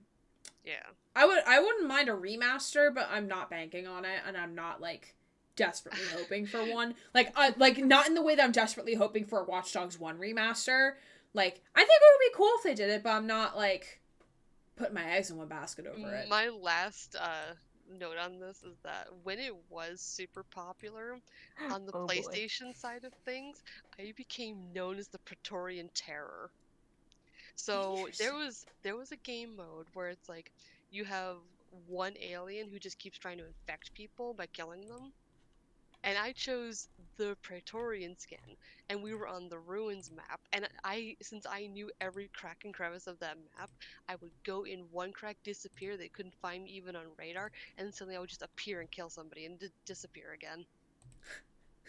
And all they would see is my large crown before they died, and then I was gone. Susie in chat, hi, Animal Crossing New Horizon. And yeah, in chat, if there's a game that like we're talking about that you've played or have your own opinions, feel free to drop them in chat. You're more than welcome to engage in the discussion. So yeah, Animal Crossing New Horizon is a game that I picked up right before COVID. Because I got the COVID. I got my Switch I bought myself a Switch as a Christmas present to myself in 2019. Because I really wanted to play Sword and Shield, because like I didn't want to buy a Switch because I was like, I have no attachment to Pokemon Let's Go Eevee, Let's Go Pikachu. Like, no attachment. I don't need to buy a Switch yet. Then Sword and Shield dropped. Then I was like, oh shit, I need to buy this game. I need to buy the Switch now because I need to play the new Pokemon game. So I bought that. At the time, I was hanging out with a friend who got me kind of into Super Smash Bros., which is a game we'll talk about much later. Because we have 139 games to go through, my friends. 19-hour stream, let's go. So I picked up Animal Crossing New Horizons because I'm like, oh, this seems like a really cute game. I see like literally all the memes on Facebook right now. So I picked it up, played it because this was during COVID, so I was able to really focus on it for a little while. And then immediately stopped. I kind of fell off of it. And then recently I tried picking it back up, and then Pokemon Violet came out. And then I stopped playing it. So there's a reason why I'm just laughing a little bit, because how many hours I do actually have on Animal Crossing New Horizons. So Facebook, that's a name I haven't heard in years. I'm very close to deleting my Facebook, but like it's the only way I have contact to like my IRL friends. So like I'm keeping it around, but I might just like remove the app from my phone and just like, oh, you only like making myself only check it on a computer. That type of thing. Not sure yet. That is valid. But honestly, though, Animal Crossing as a series, as a game itself, never really appealed to me. Like, I'm okay with like a small grindy kind of just like exist and coexist and kind of game where it's like you grow crops, you do trades, whatever. Because I play Stardew Valley. It's a game I do enjoy. But and I've watched people play Animal Crossing games. They just don't appeal to me. The art So that's style, fair. the whole type of the game it just doesn't appeal to me. And I am fully fine with other people liking a game I don't like. You are entitled to like anything you want that I don't like. I do not care. But I have gotten so sick of people playing, hey, have you played Animal Crossing? Animal Crossing is great. You're gonna play Animal Crossing? We should play Animal Crossing. I don't care. I don't want to play it. Yeah. I'm glad you love it. You can love it with all your heart until your heart explodes. I'm fine. But please stop asking me to play and stop talking about it so much. Like if it happens to come up in conversation, hey, I did this thing in Animal Crossing. I'm like, oh yeah, cool. I'm glad for that. I'm happy for you. But don't sit there and rant at me and try and educate me on the whole lore of Animal Crossing when I really do not care. Yeah, so Animal Crossing for me, like, I love the art style. I think it's really cute. But the thing with, like, you have to, like, it's in real time. My brain just says no. I can't keep up with it. And, like, the game, like, having those in-game, like, events that take place with, like, your actual, like, what is, like, the actual seasons changing around you, it causes me too much stress and anxiety. Along with the whole choice paralysis thing of, like, oh, yeah, you can now terraform your entire island. I'm like, oh, fuck. I don't know what to do. Let me just make my entire island an ocean. Because I don't know what to do. Yeah, it's like, So, I know I'm a hypocrite. I'm not going to be a hypocrite. I know I drone on and on about a lot of games a lot of you probably don't care about. If I ever do so and you're just losing interest, just don't be afraid to say, Mary, we don't actually like that game. And I'll shut up about it. I'm not going to bore you with it. so, my journey with Animal Crossing New Horizons started on release day because I pre-ordered it because I really liked New Leaf, which was the 3DS predecessor of New Horizons. And I played every day for 2 fucking years. I have 1,600 hours on this game. Oh, God, Susie. My mum has over 6,000. Oh my god. Oh, Jesus. I don't know whether it was the best decision of my life to gift her Switch and the game for her birthday one year, or I don't know. That game is her now. But to me, Animal Crossing New Horizons, it's what got me through COVID. I won't lie about that. That's fair. That's fair. Would I play another 1,600 hours? No. I would not. So, this game for me is going to be a 2-star. Like Abzu, it's really pretty. I love the concept. It just doesn't hit my funny bone the way it should. The way you want it to. The way that I really wanted to like the game. I think the characters are really cute. The islanders and the people you meet seem really cute. The animals. Like, I really wanted to like the game. But, like, with it being, like, time sensitive, I just can't do it. Yeah. Which leads us to A Plague Tale: Innocence. Ooh, a game we most recently just finished on stream that was about Hugo and Amicia and the rats. And the rats. Summon rats in the chat. Gives off I love you bitch, I'll never stop loving you bitch vibes. I love you bitch. Never stop loving you bitch. Bitch. Oh shit, the rats. Summon rat. I love that video and how he strums the guitar.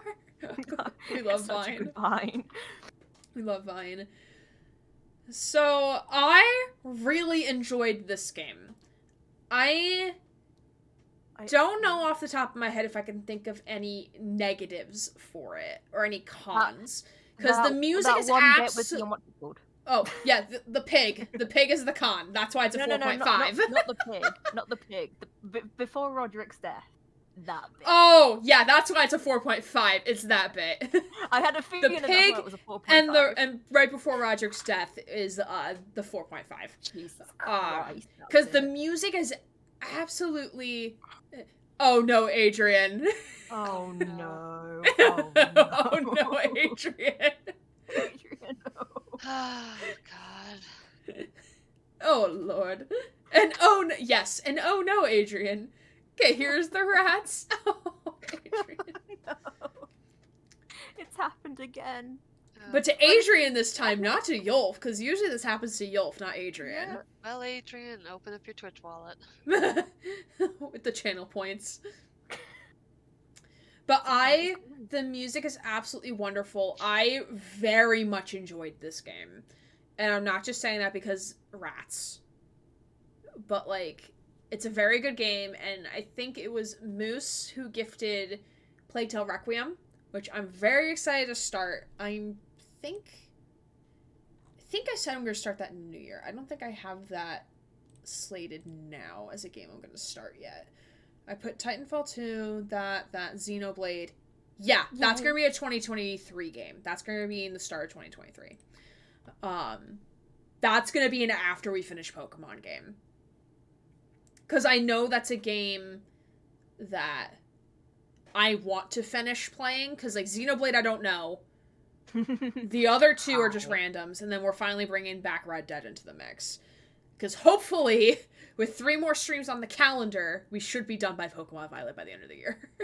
You should be, more or less. What's a game key? Oh, so, like, when you gift a game, I get a key to redeem it on Steam. Like at least I have 136.3k points and got, 9k from Yulf recently. Sweats as I look at my 282,000 points. Yeah. I think mine's 74k. Okay. Alright, Mary. I know you like this game.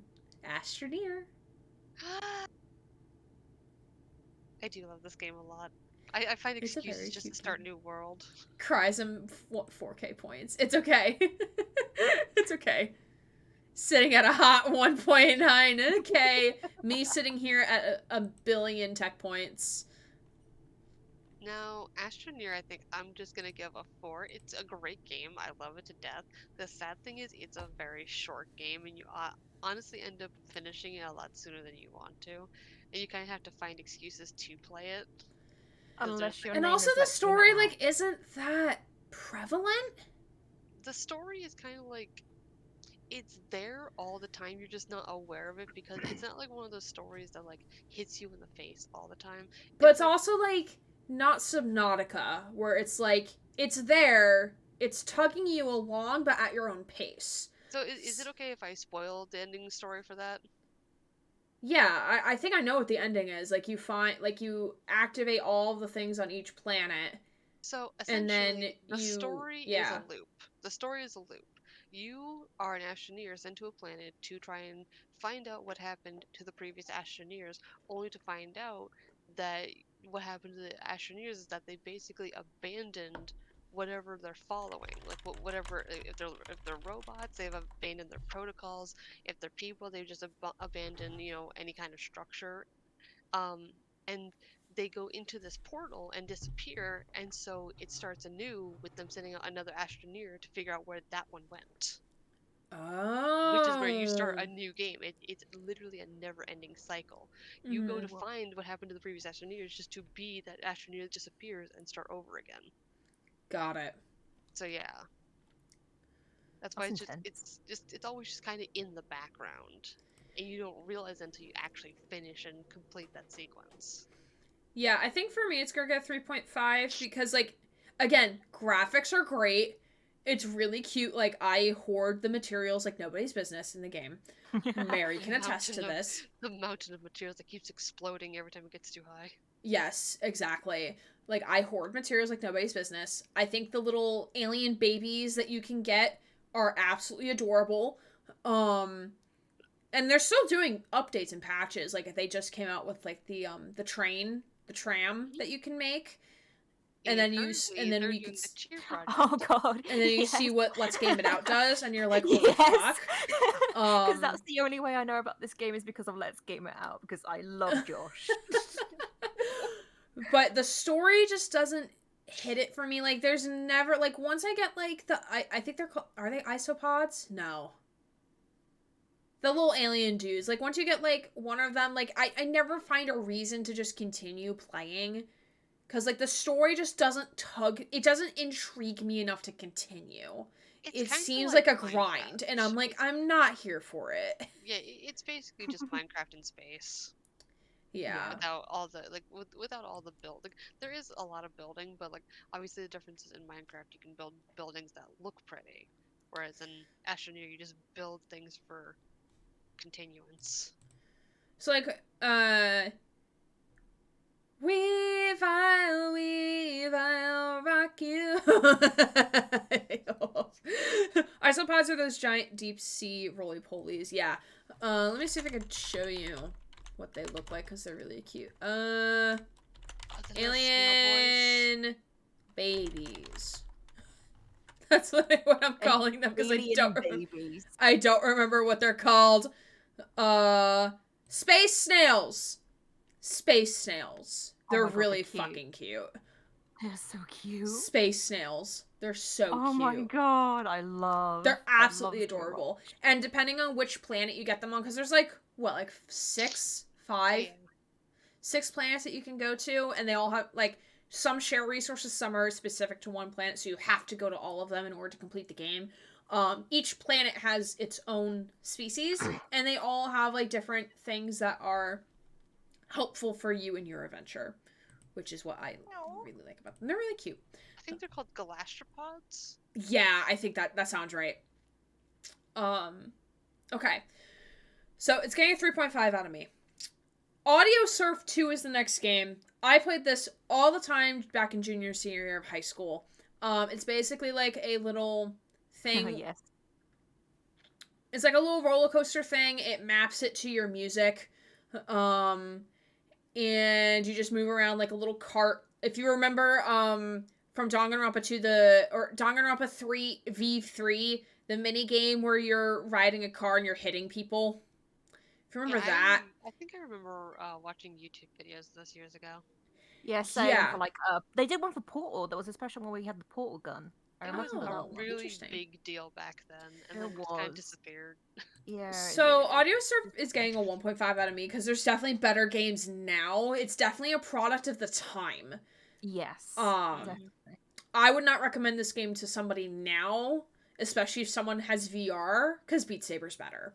Fair enough. And there's probably definitely other, like, I know Melody's Escape is like another like music playing along game. I've never played it, but there's other games like it that are probably better than this one. Granted, the visuals are pretty, the gameplay's a little stupid at times, but the visuals are very pretty. They are. But it's definitely a product at the time. I would not recommend it today. And I've played both Audio Surf 1 and 2, for the record. I just decided to put 1. Oh, speaking of Beat Saber! Hello! Hello. I remember Audio Surf 1 being deeply unimpressive once the novelty of putting Nightwish into it wore off. Oh yeah, that's fair. Audio Surf 2 is definitely better than Audio Surf 1. But definitely a product of the time.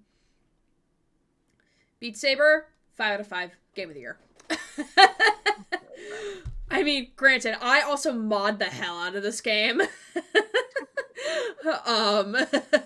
It's a VR title, where, like I was saying with Audio Surf, like, you play along to music, as long as the music is mapped for Beat Saber. That's the only downfall of it, is, like, if you don't play with mods, you're very limited with what you can play with, or, like, play listening to, if you don't want to buy the DLC tracks, which is valid.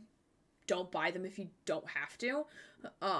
Someday I'll have room for VR. Yeah, my play space is here, and it's already very limiting. I've hit my chair a couple times with my hand. But I love Beat Saber. I love it so much. And it's just like a great way to move along to music. The only downside is that I'm in a thin room. Yeah, that's fair. Only downside to Beat Saber is that if there's a certain song you want, it has to be mapped for it. It doesn't automatically map things for you. You have to find someone to map it for you, or you have to map it yourself. But I absolutely love the game. One day Since I'll we're have on the enough points. topic of music because of Beat Saber, so back in 2014, DE, the creators of Warframe, said that they were never gonna make a musical Warframe because they felt like it just didn't follow the flow of what Warframe was supposed to be.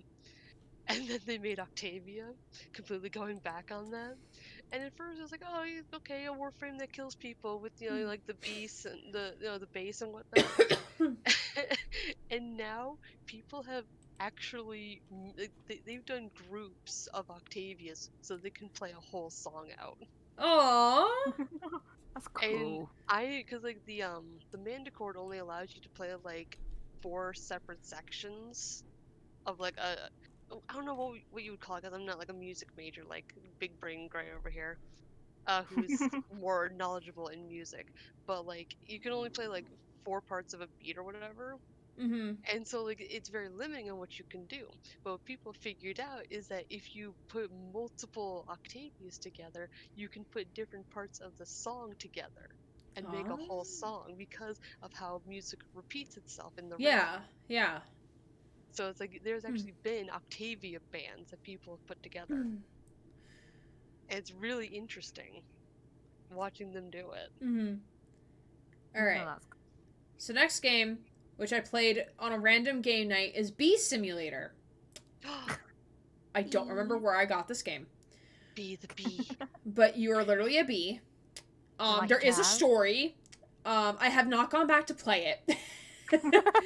Not because like I thought it was bad, just because I got the thought of like, oh, maybe we should play this. And I'm like, but Cyberpunk. No, But you're not Cult a of the bee. Lamb. You are a baby. Yes, you are a Hey. baby. You are a baby. Yes. I think we're gonna leave it a 3-star. I'm gonna leave it at neutral because like I have no negative feelings, but I have no strong positive feelings about it. Like it's a very cool concept, and I think it's a very educational from the standpoint of like, oh, what's it like to be a bee? Like I think there's probably research backing it too, so it's not just like devs being like, oh yeah, this is what we think. Shouldn't it be B tier? The Coke leave. Bye. I plan Coke I'm again. relinquishing your VIP badge. I mean, ultimately, this feels like the kind of game you just play if you're bored out of your mind and wanting to kill some time. So kind of like Goat Simulator. Yeah. Yeah, like I do want to go back and like finish it at some point. Oh, But like there goes I Coke. said, other games are taking precedence and like you know. So I think it's gonna be a 3-star. It's gonna be Kara. It's fine. Broken Pieces. Oh gosh, here we go. I think it No. needs to be a 2-star based on 2 stars thing. Sorry, Brian Deckard. Sorry. Oh, No, sorry. wait, no, it's a 2.5 because Brian Deckart's in it. Oh, it's a good Poor thing I game. mentioned Brian Deckard. So yeah, this is a game we streamed on the channel because Brian was in it. And we were like, oh my god, we have to play it now because Brian's in it. Brian saved it from ruin. being on the bottom blast. To be fair, that was the best part. Whenever we came into stream, I was like, "Oh my god, it's the Brian Deckard game!" We didn't care about the actual game name. Though. It's the Brian Deckard Deckard game. Oh my god. But Bad games just being known only decent because of Brian Deckard. Pretty much. I love how he like mentioned it once. Like he showed us the trailer and that was it. Never heard of again. He's never mentioned it ever since. Because I remember like Amelia said that she was looking forward to playing it, and then we've just heard nothing else. Well, The I think man like he felt also hype for said nothing. like oh, if people recommend us to play it, we'll play it. I don't And he think also anybody wanted to give time recommended for it. other people to play it too. He also did say that. Yeah, I don't think anybody recommended it. Mookie might have. Mookie might have, because Mookie said she enjoyed it. I only watched bits and pieces of Broken Pieces, but Through me, probably. yeah, it's like it felt like the story was trying to build up to this grand finale, and then just kind of tripped and fell down the stairs. Here's my hot take, and I wish Magnolia was here because Magnolia has also played it on her own time. I recommended Barbie Horse Adventures, but not Broken Pieces. Love look, that, Cole. Barbie Horse Adventures was actually a pretty good game. So, like, So here's the hot take for Broken Pieces. So the devs had really, really good ideas. They had some really, really good concepts. Like the whole thing about, like, there's a beacon traveling through the ocean, that this cult is, like, worshipping this water demon animal thing, and, like, there's this, the cult leader has, like, no one knows where she came from, and, like, the whole, what was the third puzzle, or third mystery they were trying to solve, because it was in threes. It was the beacon, it was the... I cannot remember. I guess, I think it was, like, the militarization of the area, I think that was the third part. They had these really cool concepts. I hate the fixed camera angle thing, but that's just me. That's just me personally. I don't like fixed camera angles in games. Granted, Detroit Become Human is basically a fixed camera angle game. But it does it so well, honestly. It does it really well. Oh my god, Ben and Scotty! Ben. Hey! Welcome on in, friends. Hello. Which Barbie horse game is the socialist cult? I don't know. Wait, what? I got the highlighted message, thank you. It's because Adrian has somehow been barred from typing normally. I don't know how. Twitch is just being mean. Mm-hmm. But welcome on in, friends. We are tier listing games that I have played, either on stream or not, because I need to update my rank 1 with my favorite games. And actually give them ratings and whatnot. Because a lot of them don't have ratings, and I want to give them ratings. All I remember the end of Broken Pieces, though, was everyone just going, God damn it, it's aliens. Yeah, a Really giant all I Leviathan remember. comes out of the water. Granted, the Leviathan's very pretty, but it made no sense. And then your character passes out, and then roll credits. And it's like, what? What? Just what? Everybody was like, that's the end? That's it? Nah, that can't be the freaking end. No, it is the end. Yeah, That's the end of asshat the game. Twitter, I would use dirtier words, but I don't remember the rules with swears here. I'm fine with swears as long as they're not derogatory. I'm cool with it. Like, when the deck arts rated the first time, I became a sailor. Yeah, you did. I became a literal sailor. Clutch. Like, what the fucking fuck, holy shit, fuck. Hi everyone, holy fuck. Like, I was swearing so much. Hi everyone, holy fuck. Fuck. I swear I'm a wholesome streamer, please. I come back. swear, I'm not like this all the time. But Broken Pieces gets a 2.5. Brian's performance was really well done. I wish, like, instead of, I think her name was Claire at the end. Oh, in that case, remember the giant water dildos? Yeah. Oh yeah, that was fun. We love the water dildos. Also a reason for it to have a 2.5. But I feel like they were also trying to maybe set up for a sequel, but, like, it doesn't work. No. It doesn't. It feels work. very clumsy.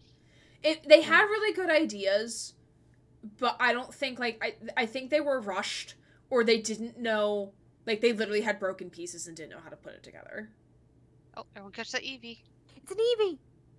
I only use derogatory language towards inanimate objects like Twitch and Twitter and Elon Musk. That is fair. That is fair. Alright, next game. Capybara Spa, which was a game gifted me by a friend of the channel, Kai.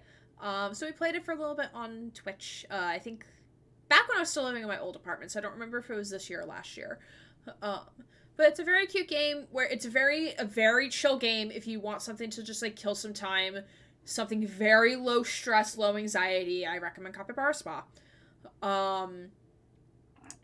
I would personally probably rank it 2.5. Like I said, it's a very chill, basic game. Nothing too exciting going on. But it's not terrible by any sense. And also, maybe it gets a 3. I don't know. It's a capybara on this spa, as I'm guessing. Yes, and then there's also ducklings, too. Ducklings. And I think there's also another animal that joins them, like, because, like, you have the big capybaras, and you have the baby capybaras, and then also, like, the big capybaras can have ducklings join them in the spa. It's really cute. It is a cute game. So, yeah, I'll keep it at a 3. I'll keep it at a 3. I feel like a lot of these are going to be mid. Yeah. Oh, well.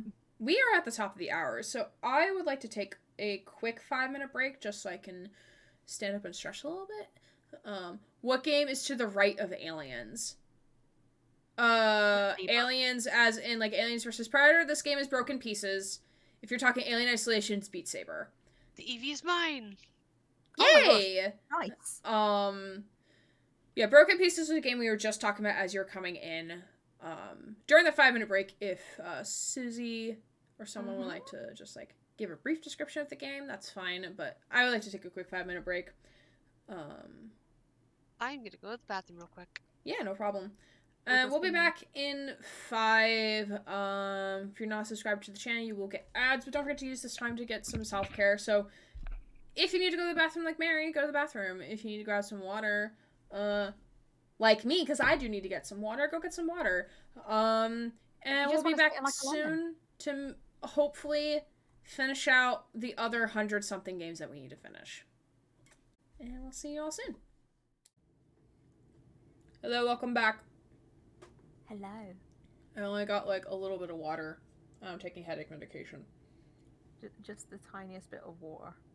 Yeah, because I forgot to refill my pitcher. Do you want me to pass you another bottle of water? Yes, please. Alright, hold on a minute. It's coming. Oh god, bye Adrian. What happened, Adrian? I'll skadoodle my way out of here to bed. So here's some advice my father once told me. Son, if you want people to listen to what you have to say, claim it's something your father told you. Good night, Adrian. We have a nice bell curve going on so far with game distribution. I suspect that's how it's gonna be. I don't suspect to give anything a 1 star, but who knows? I might. We'll see.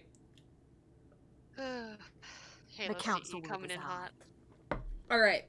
So next game is Cheeky Chooks, which by the way is free on Steam, in case you didn't know that already. For a free game, it's very, very good.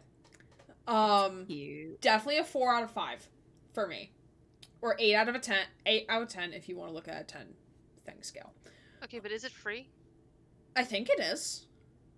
I think I heard before it might be free. It might be I free. could be wrong. So if you're not sure what Cheeky Chooks is, it is a game where you run a chicken farm. And there's different seasons that take place, kind of like Stardew Valley. So you can get certain chickens within a season. We only played, I think, through almost the spring season because it was like a random game night. And it's just a really cute little free game. It's like really cute. I mean, there is really not really a story, but it's adorable. It's very adorable. And it might be free. It might be free. Might be free. Might be. It's very cute. The reason why it's ranked so high in comparison to other games that don't have as much of a story is that it's really cute, and it's just like a fun little way to pass the time, and it's free. Did we mention it's free? Yeah, have we mentioned it's free? Alright. Next up is City Skylines. Cities Skylines. for free forever only. So City Skylines is kind of similar to SimCity in the sense of like you build a city, you zone things, there's mods for it. I'm pretty sure there's cheat codes for it. There's DLC for it, which I have bought DLC for this game. It's, for me, it's a 3.5 out of 5. Because once you get past the initial, like, okay, my city is now making money, it just becomes traffic maintenance simulator instead of actually, like, working on building a city, which I feel like in SimCity, because I played SimCity 3000, and I played SimCity 5 at some point, too. With 2 games I forgot to put here in this list. But those games felt more about, like, making sure that there was enough of each area and not so much about traffic. So, like, that's where City Skylines is just, City Skylines. So the only map I ever made for City Skylines, the people of my city apparently don't know what a right turn is. So I had to make like 3 roundabouts just to get everyone to go where they needed to go. It was basically circles upon circles upon circles. Oh They my refuse gosh. because, like, in a four-way, like everyone stops and the first person goes, right? Yeah, the first person who gets there goes. Yeah, Yeah. first person to stop is the first person to go. Well, I had a four-way, and everyone would just sit there and stare at each other. It was a stare down. So I had to make a roundabout so people could bypass that. And then they refused to exit off the roundabout, so they would just go in circles forever. So I had to make another roundabout so they would try and go the way I wanted them to go, and they Should've wouldn't just go. made a dick at that point. So Just made a dick connecting the two roundabouts, you know? I had to make another roundabout that led back to the city, and everyone keeps crashing into the fucking buildings. Yeah, so there's definitely some issues with City Skylines. Like, it's not a bad game. It's really well done. The music's pretty good.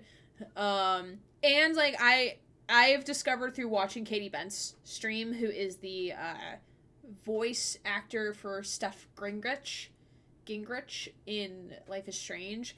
There's crowd control, so you can have like your community members like fuck around with your game if you want to, if you intend on streaming it. But it's definitely not like it's not Brendan's quest line good. It's not Game of the Year good. But it's just a little bit better than Kara. Just a little bit. Just a smidge. Alright, a game we've recently finished. Citizen Sleeper. It was a good game. We got them, they, them friends. We got them, they, them friends. 4-star, I think. You think? I think. Are you sure? Because I have to talk this through first, and then I might change my mind. Yeah, it's definitely better than City Skylines and Astroneer, I think. Those who don't know, Citizen Sleeper is you play a character known as a sleeper. You are a conscious uploaded into a synthetic body. So that body is not technically yours. And you escape from the corporation that technically owns you, and you're now on this space station, and you have to decide whether you want to live a new life, if you want to flee, or if you want to die on the station. Essentially. So there is 3 endings, and they are in the process of making free DLC if you have the game already. So I think it's pretty good, and especially because it does have queer representation. It has our 2 they them friends, which we love and adore. There's a cat. There is a cat. There is a cat. That's all I remember. There's a cat. It's a very cool game. Can you swap your consciousness to another blank body? Not that we found that we can do.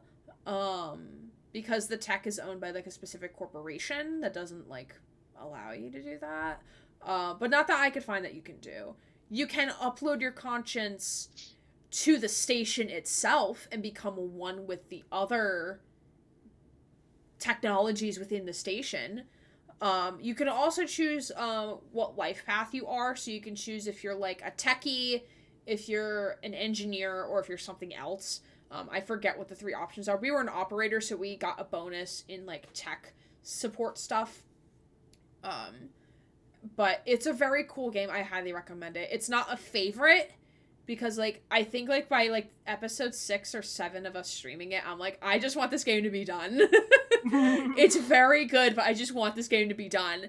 But it's very well done. There's just a couple of typos here and there that just make me like, oh, you could have just brushed up a little better. Just a little bit better. Also, hi Phasma, not welcome on in. Hello. Bow to the sheep, it's Cult of the Lamb. Cult of the Lamb. All hail the cheese cult. All hail Cult Eggy. We are currently tier listing. What? Hear me out.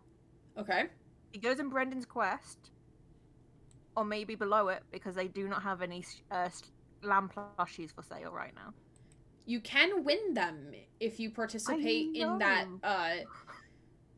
what the fuck is the minigame called? There's that coin betting, dice rolling minigame. I forget what it's called. My brain keeps wanting to say backgammon, but that's not the name of the game. No, that is definitely not. The name of the game. Yeah, I want to give it a 3.5 because, one, there's no land plushies available. Two, they seriously don't have plushies. They make bank. I mean, they did a pre-sale. They did a pre-order, but the pre-order sold out. And that was before I even purchased the game. Or not purchased the... Yeah, I purchased the game. And then Magnolia gifted me the game. And I said, here, have the Steam code so you can play it yourself. But... And I also haven't finished the game yet. So I can't give, like, a full rating yet. No. But, like, so far, I'm enjoying my experience. My thoughts, 3.5 because it is adorable. You know, everything is super cute. And the gameplay looks fun. But it feels like it really drops off after you do the baseline of everything you need to in your cult camp. Because then you're just continually repeating a cycle just to keep getting more advanced. Mm-hmm. So it's kind of like, you know, any other grindy game. Yeah, I'm really surprised, like, because, like, we unlocked, like, all the tiers in every, like, both in the, I want to call it a church, but it's not a church, in the, sermon room and at the totem. We've unlocked, like, all the tiers. Like, we may have not unlocked, like, everything in each tier, but we've unlocked all the tiers. Which I'm surprised there's not more for at least either one of them. And they could be, like, things that are going to be added in the future, but, like, it is a full game. It's not early access. So, like, I don't know. It feels like there should be more. Yeah. I enjoyed the music and sound design and chat integration. Yes, the Twitch chat integration is great. I'm not gonna lie, that music, it's really catchy. It is really nice good. I really do like the music. Yeah, so it's a 3.5, mainly because, like, I haven't finished, the big thing being I haven't finished it. Yes, I don't know where the story is going. And also, I want lamp plushies. Cyberpunk, automatically game of the year, 5 out of 5. Even though I was confused and wanted to stop. 5 out of 5. Considering I've only just started, like, the main quests. Which you need to finish. I know, Pokemon came out. Well, that sucks. You've played Cyberpunk first. Yeah. Oh, I love the music to Cyberpunk. So good. I think I'm going to give Cyberpunk a 4-star only because when I started playing it, it was a buggy mess, like cars disappearing underneath the ground randomly buggy mess. That is completely. Then there was the bug I got. Oh my gosh. With the car just, like, existing. And just like, alright, like, I guess it's not coming to the waypoint, alright. I actually had, like, this is apparently a very rare bug, but I had a bug where I interacted with somebody, like, it was like a cutscene style interaction. And when I exited the interaction, my character was still there. Oh! Interesting! So, like, it looked like the two were still having a conversation. I'm like, when did I gain a twin and why are they talking without me? So, I'm back. I had one where I went to look in a mirror and Nines was just facing backwards. Love that! I was like, sir. Where did you send me your 9s? Because I really want to show chat if you're okay with that. Give me a moment. Did you send it in our DM or did you send it in a server? Might be in our DMs. Okay. It's no, okay, it actually might Susie. be in the... He wasn't ready to face himself for the day. No, he really, really wasn't. Was it 9s fam? Might be in 9 fam, but it also might be in our, what's it called, server? Polycule? Yes. Okay. You know, that's that server. You look for it. You look for it. I'm not gonna look for it. Yeah, I'm looking for it. Yeah, I'm looking for it. And then send it to me. In Warframe, I really wish you could save, like, because like, in Warframe, with your Warframes, you can save, like, hello. versions A, B, and C, and, like, you can make different sets. I wish you could do that with your operator, because I made a Locust that, true to form, looks like Locust, but I want to make a fucking Felix, and I can't because that means I erased my Locust look, and I don't want to because I won't remember how to put them back together. Wait, you could just make a new game. I could, but I won't have anything. I won't have the hairstyles or the facial features that are some of them are locked behind plat. Like, I wish you could make, like, set tabs just like you could with your Warframes and your weapons. Oh, yeah. Oh, you were talking Warframe. I thought you were talking Cyberpunk. That's where I'm confused. Okay. Yeah. Okay. So let me grab a picture of... So I based my V off of Nines from Detroit Become Human. All right, wait. We need to do a comparison. Okay, wait. Let me get Oh, Detroit God. Become Human 9s. All right, we're gonna do a comparison. All right. Wow, look at all this wonderful fan art. All right, we got. We got. Can I have full body? Okay, that's not okay. Wait, hold on. I swear I have a full body Nines on. I have it somewhere in like one of my 6,000 photos I have on my phone. A lot of them being of Connor. I don't want to use fan art. That's the thing. Oh, look, here's Brian. Oh my God, Brian.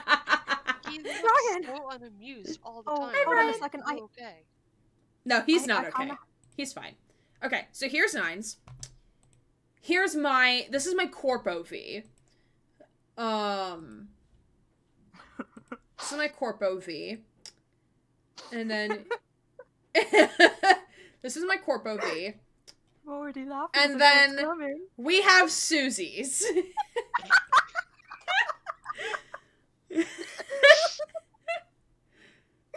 A bra, jean booty shorts, and I don't even know what the fuck those shoes are.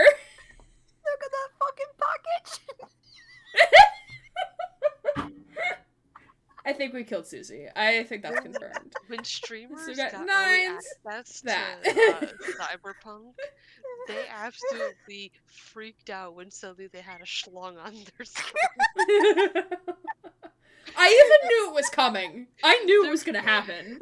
And I think I was still one freaked guy- out a little bit. There was one guy who was talking to chat. He's like, "Okay, chat. So what are we gonna make our character look like?" And he turned back to his screen. He's like, "No,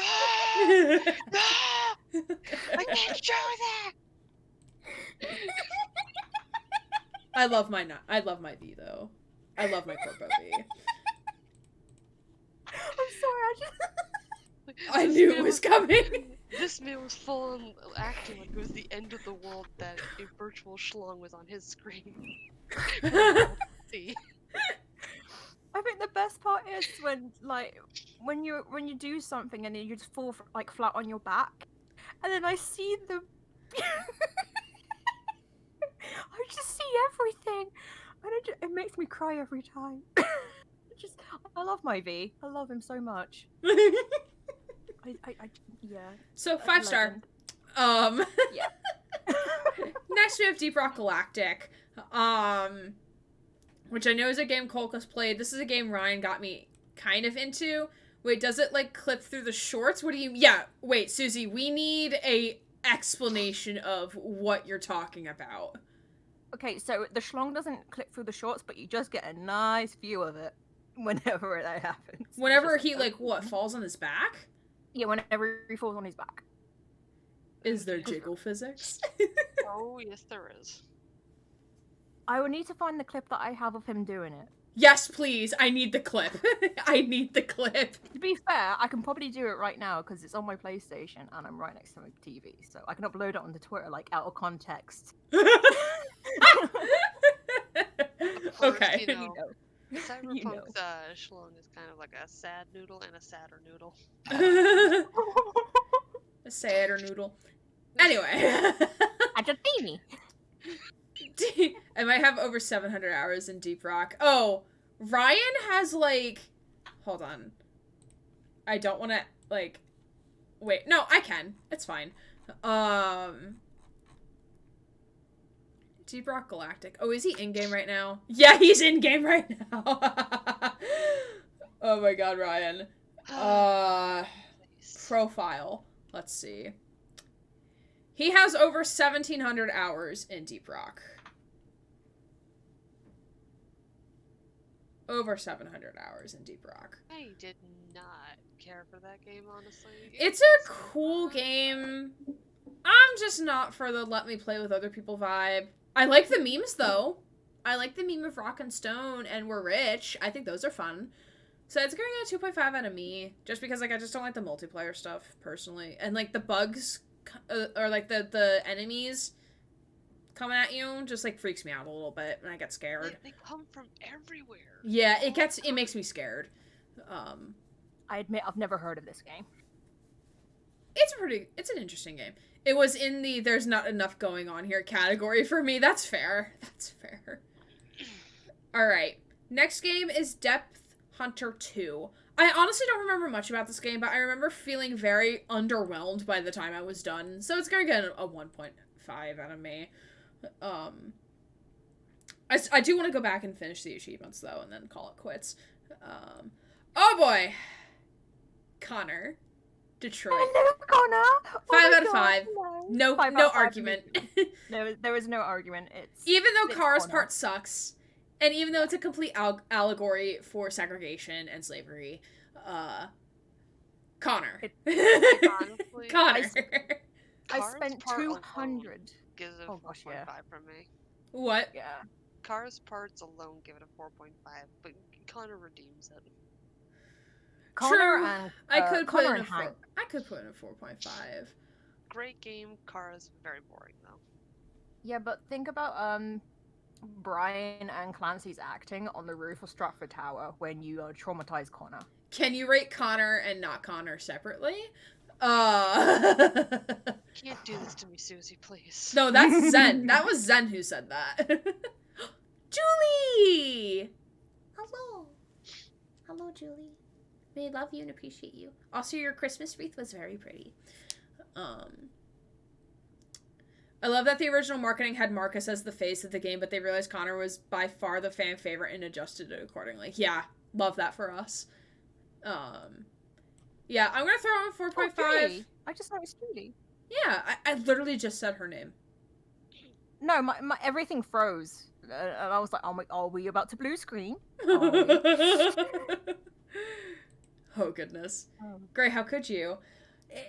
Mary convinced me about the Kara parts. And Yeah, also but you can just kill her. we You needed can more just kill Hank her. Connor buddy cop thing. We needed But more think of of that. the hug. The fucking hug. True, but It's just they did Kara so dirty. The very fact that her parts exist in the game and they're as bland and because like her part has Fair no they are. contribution to the entire plot. You can like as you've done, Susie, you can kill Kara off as soon as possible, and it has no counterpoint or significance to the overall story. because Connor and Marcus are like the base of the game. They're the foundation of it. Like if one of their parts their parts interact with each other and can alter each other's IXL timelines. is very diverse when it comes to You can- content. Oh, God. They start with a very No, Grammarly, shut the fuck up. No one cares. Goodbye. Right. You can also argue that because they all technically do meet each other. For example, if you kill off Marcus, you do get a part of Connor. If you do chase him across the highway, Connor will go up to Kara and be like, "Look, I'm sorry I did this. I was doing what was in my program," and that sort of thing. Interesting. Yeah, because like I haven't played all of the paths yet. Car section holds your hand. Marcus gives you the illusion of choice. Connor is run through the field and do whatever you want. Conk, conk, conk, conk, conk, conk, conk, Conquer, conk. conquer, conquer. But considering I've spent like 217 hours playing this game this year. And you have that's- how many that's like screenshots? 1,000. Actually, I can quickly check because I am on my PlayStation. Hold on. I am at 1,786 screenshots of Detroit Become Human. Oh, is that all? Yeah, and I need more. Rookie numbers there, Susie. Yeah, I know. Rookie numbers. All right, Doki Doki Literature Club. Oh boy. Considering I don't like horror games. That one personally, I'm gonna only put at, like a 2. Because honestly, if anyone remembers the Yandere simulator game, Yes. Yeah, it feels like I remember that. it feels like that, but with a story. That's honestly what it feels like. But like in a reverse perspective. True. Yeah. There was nothing really there to catch my attention. I thought the concept was really interesting. Like from when you step away from it, no boys 1 out of 10. Yeah, that would be me, actually. Hold on, wait a second. Yeah, like, I don't know if I would recommend this game to anybody, because, like the psychological torment of, like, not knowing what was coming, this is a negative one for me, personally. Yeah, like, the things are, like, weren't triggering for me, but I know they can be for other people, but, like, it's just, like, I like the song. Yeah, the song is really catchy. The theme song is really catchy, and how they morph it and change it accordingly was very well done. There was one moment where I did have to walk out because I was like, nah, this is too deep for me. Yeah, that's fair. I'll probably give this a 2 out of 5. I don't know if it's just me, but all the characters felt kind of stereotypical in that they kind of fit one mesh or another. Yeah. Yeah. Alright, now we're getting into Danganronpa. And we're gonna rate each Danganronpa game separately. So first we start with Danganronpa 1, Trigger Happy Havoc. Protag of, Makoto Naegi. Tell him, Naegi. It's not my favorite of Danganronpa series, but it's definitely better than the other game that we're going to talk about. I think I'd give that a 3.5, honestly.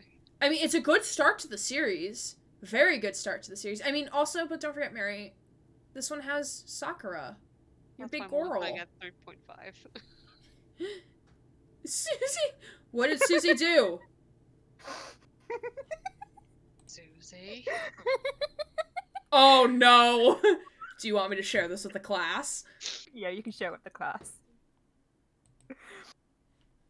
Oh. Connor? Oh. Yeah, here's my... Oh, wait, fuck. I was saving Brendan. Oh, wait, we gotta watch from the beginning again. Oh, God. Why is he grunting so aggressively? Oh, no. I was like, I need to save Brendan. Oh, my God. I was trying to close out of Discord. No, I need stream elements, please. Austere one had, like, more normal murders to solve. Went into breaking the formula before it had established a formula. You grunt too if you fell that hard. Oh, that's true. That is true. That is true. The characters were my favorite. Weren't my absolute favorite in Danganronpa 1. Like, it was a good introductory to the series as a whole. I mean, yeah, like, I like, once you get into, like, the latter, murders, like, murders 4, 5, and 6, or 6 being, like, the penultimate, where you reveal who the mastermind is, those are always my favorite in the games, because, like, you're really, like, starting to dig into, like, what's going on. Number 5 was painful for me. Number 5 was, oh yeah, where you get accused. Yeah, I remember that one. I feel like the most complicated murder in Danganronpa V1 was the scapegoat murder, where they didn't know who the body was. Oh, that was Trial 5. That's where we got accused. Yeah, I think that was the most complicated one, but if you think about it, the other ones are kind of straightforward. Once you put the pieces together, you can easily figure it out. Then again, I was kind of stupid playing these games. I was very stupid playing these games. Going into it, you're never gonna realize what's happening or what it could be, because, like, you can't piece the clues together, because you're trying to think from, like, all angles to try and find out what's going on. But, like, once you see what it was, it kind of becomes obvious. On the meat bone. that was in Danganronpa 2, but yes. Characters who die really early and then you see more of who they were later always gets me. That's fair. Alright, next one is Danganronpa 2, which had my favorite cast. Danganronpa 2 had my favorite cast of characters. I would probably give it a 4.5 out of 5. I really liked Monami as a character, even though she can be a little annoying, but I only like her because I can mimic her voice really well. Favorite cast of characters, I mean, that's where we got Gundam. We love Gundam. We love Gundam in this house. I really liked the murders, like in the cases themselves. Have you seen the live show? No, I have not. I've seen the anime for Danganronpa 1. I've seen Danganronpa 3, which is the anime in between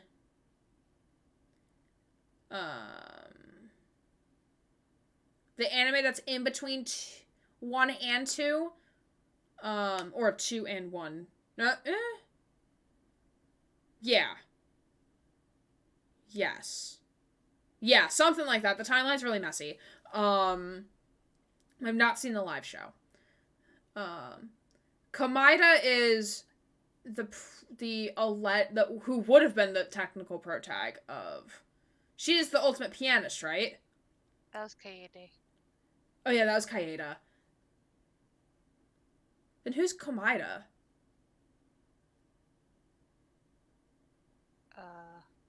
I need the first name. I don't go on a last name basis with these characters.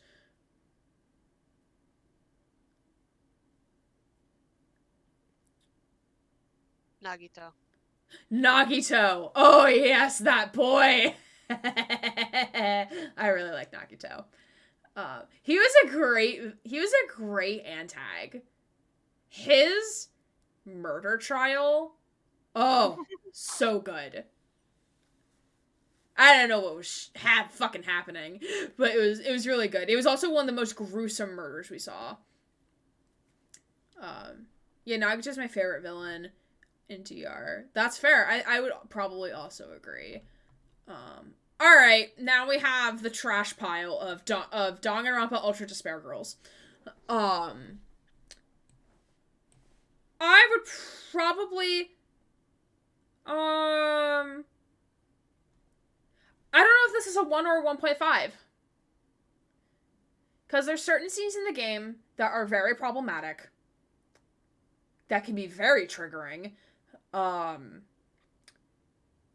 Feel bad for the swimmer's brother. Yeah. I do like how they make connections within the game to, like, other characters. So, like, we meet, the Ultimate Fortune Teller's mom. We meet, not Chiaki's. We meet, Chihiro's dad. We meet, Aoi's brother. Aoi's brother, Asahina. The programmer's dad who also dies. Yeah. I like how they tie in other characters to the game. I really like that.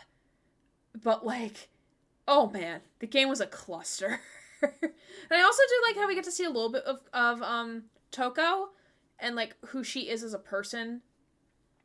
But I didn't like playing as not Nagito, as Makoto's sister. Even though I do like the connection that he has a sister, like, because he does have a sister. Just realized we're going alphabetically only at D. Yeah. Hey, Dusk. Dusk! Oh my gosh! Hey, Dusk. Hello, friend.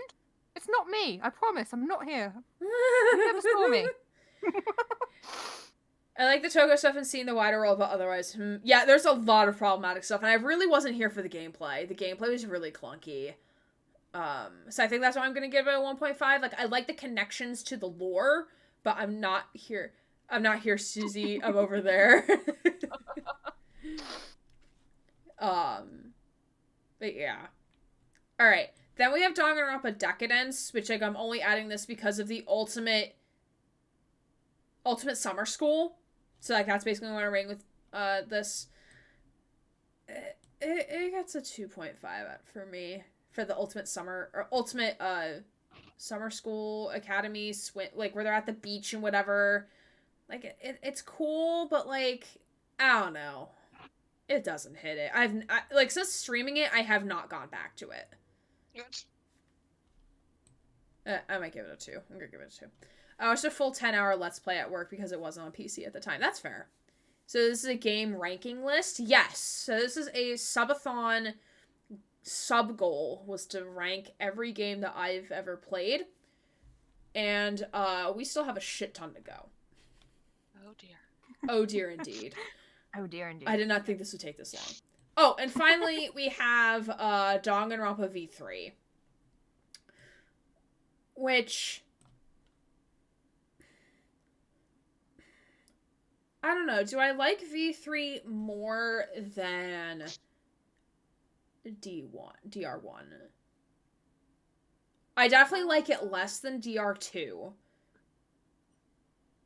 But do I like it more than DR1? Kokichi was awful. Hated Kokichi. Hated him as a villain. I preferred Byakuya over as a villain over him. I did not like how it ended. Where it's basically like, oh yeah. Yeah, it's just a fucking game show. Like, no.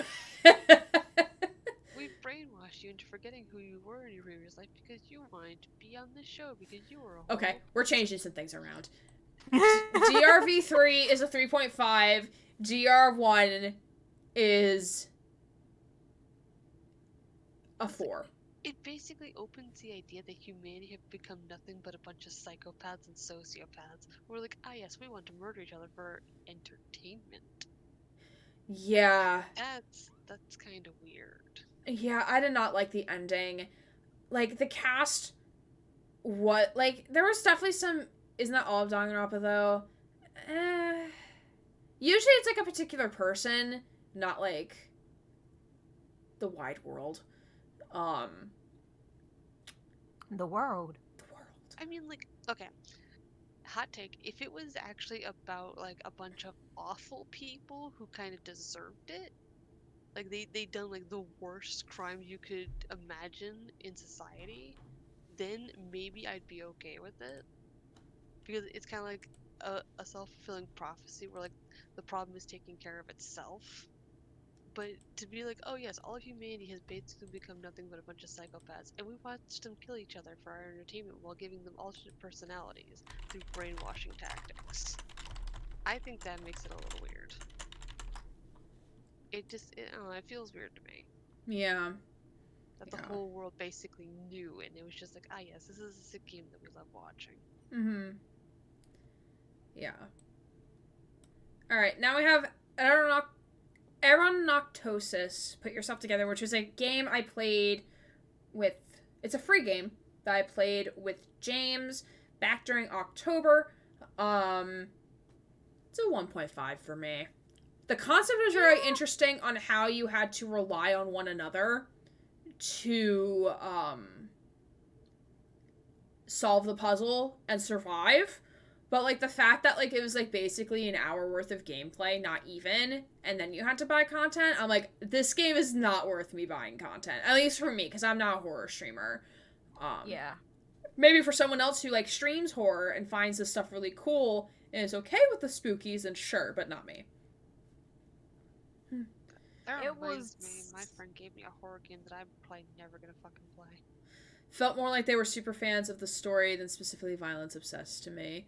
Yeah, I mean, we can sit here and talk about the intricacies of the entire Danganronpa series, but we just don't have time for that.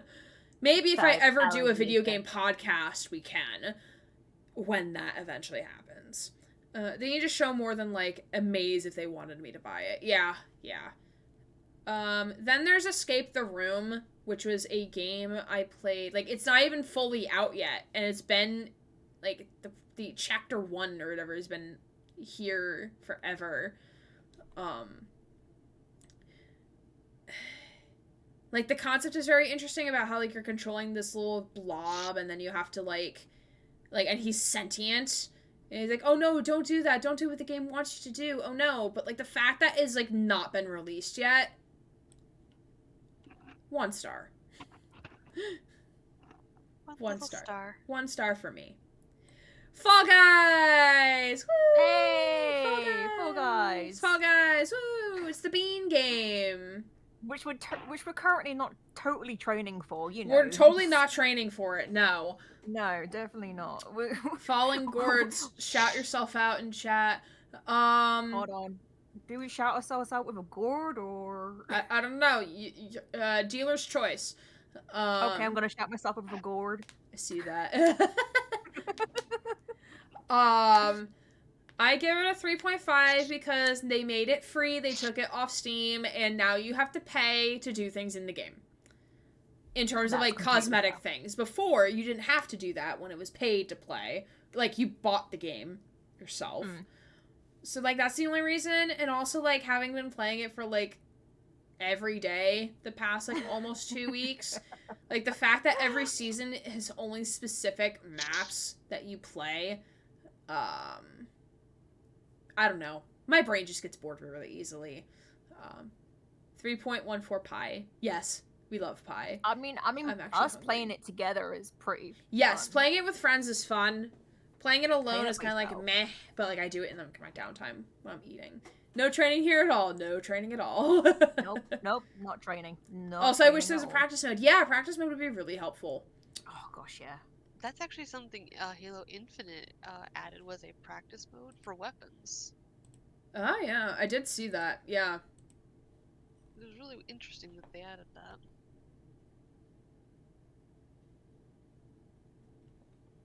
Pie and pie they are the exact same thing, Moose. Exactly the same thing. Just one you eat, and the other one is just confusing. Yes. So I could train certain tricky spots over and over until I got it right. They probably don't want to lose any more people queuing for games. Probably. Yeah, I don't know. It's pretty quick to find a game, though. Yeah, Even with the different game modes that they have. Okay, so Fallout Shelter is a game I have not played in years. I played this when I was at my grandmother's house in the summer of 2019. It's a 2.5. It's not bad. I think it's another free game that I have. It was definitely like one of those time waster games. Like, I just wanted to play a game that I could, like, I don't need to, like, sit for hours. I mean, you could sit for hours and play it. But, like, you could play for 5 minutes, you could play for 5 hours. And it's something, like, really quick. Like, if you don't know how much time you have, because, like, when I was there, like, I didn't know how much time I would have to sit down and play. So it was, like, a really good game to, like, oh, I have, like, 15 minutes of downtime, but I want to play something. Like, pull up Fallout Shelter. I guess a 2.5. 28 hours. Depending on who you're asking the Fallout community, there are some people in the Fallout community that say this game is as bad as 76, if not worse. There are some people that just outright hate Fallout Shelter. And I don't know why. As a standalone thing, it really isn't hurting anything, but a lot of people get very angry in the Fallout community when you talk about this game. Which leads to my hated of Fallout New Vegas. I hated New Vegas. I hated it a lot. Granted, this was before I played Cyberpunk, and before I played Red Dead and other open world kind of FPS games. I hated it. I really did. I did not like this game. I did not like it. I've only ever played Fallout 4. I love Fallout 4. I think it's great. But I've seen my brother play Fallout 3, and I've tried to play Fallout New Vegas. I do not like the idea of having to constantly repair your weapons. Like, you're already scrambling for ammo and shit and trying to stay alive. Repairing your gun just seems a bit overkill. And the fact that you can just take two of the same kind of gun, just mash them together under certain circumstances, feels a little annoying.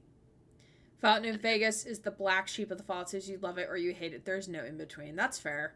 It feels like, because like this is in both 3 and New Vegas. The fixing your gun mechanic, I can understand it, but I don't understand smashing 2 guns together under certain circumstances to repair a gun. If I had to collect like bolts and scraps of metal and pieces of wood to repair a gun, sure, whatever. I'll find those all the time as I'm going through quote unquote dungeons. But don't make me have to scavenge for a similar weapon because mine's about to break. Not played it, but as an isometric Fallout player was told it was only 3D one with good writing. I mean, I've never played another Fallout game, so besides Fallout Shelter, but that's like a little Sims. Hey Magnolia, welcome back. This is how far we got in our tier list so far. We are on the Fs, and we have a lot of games to.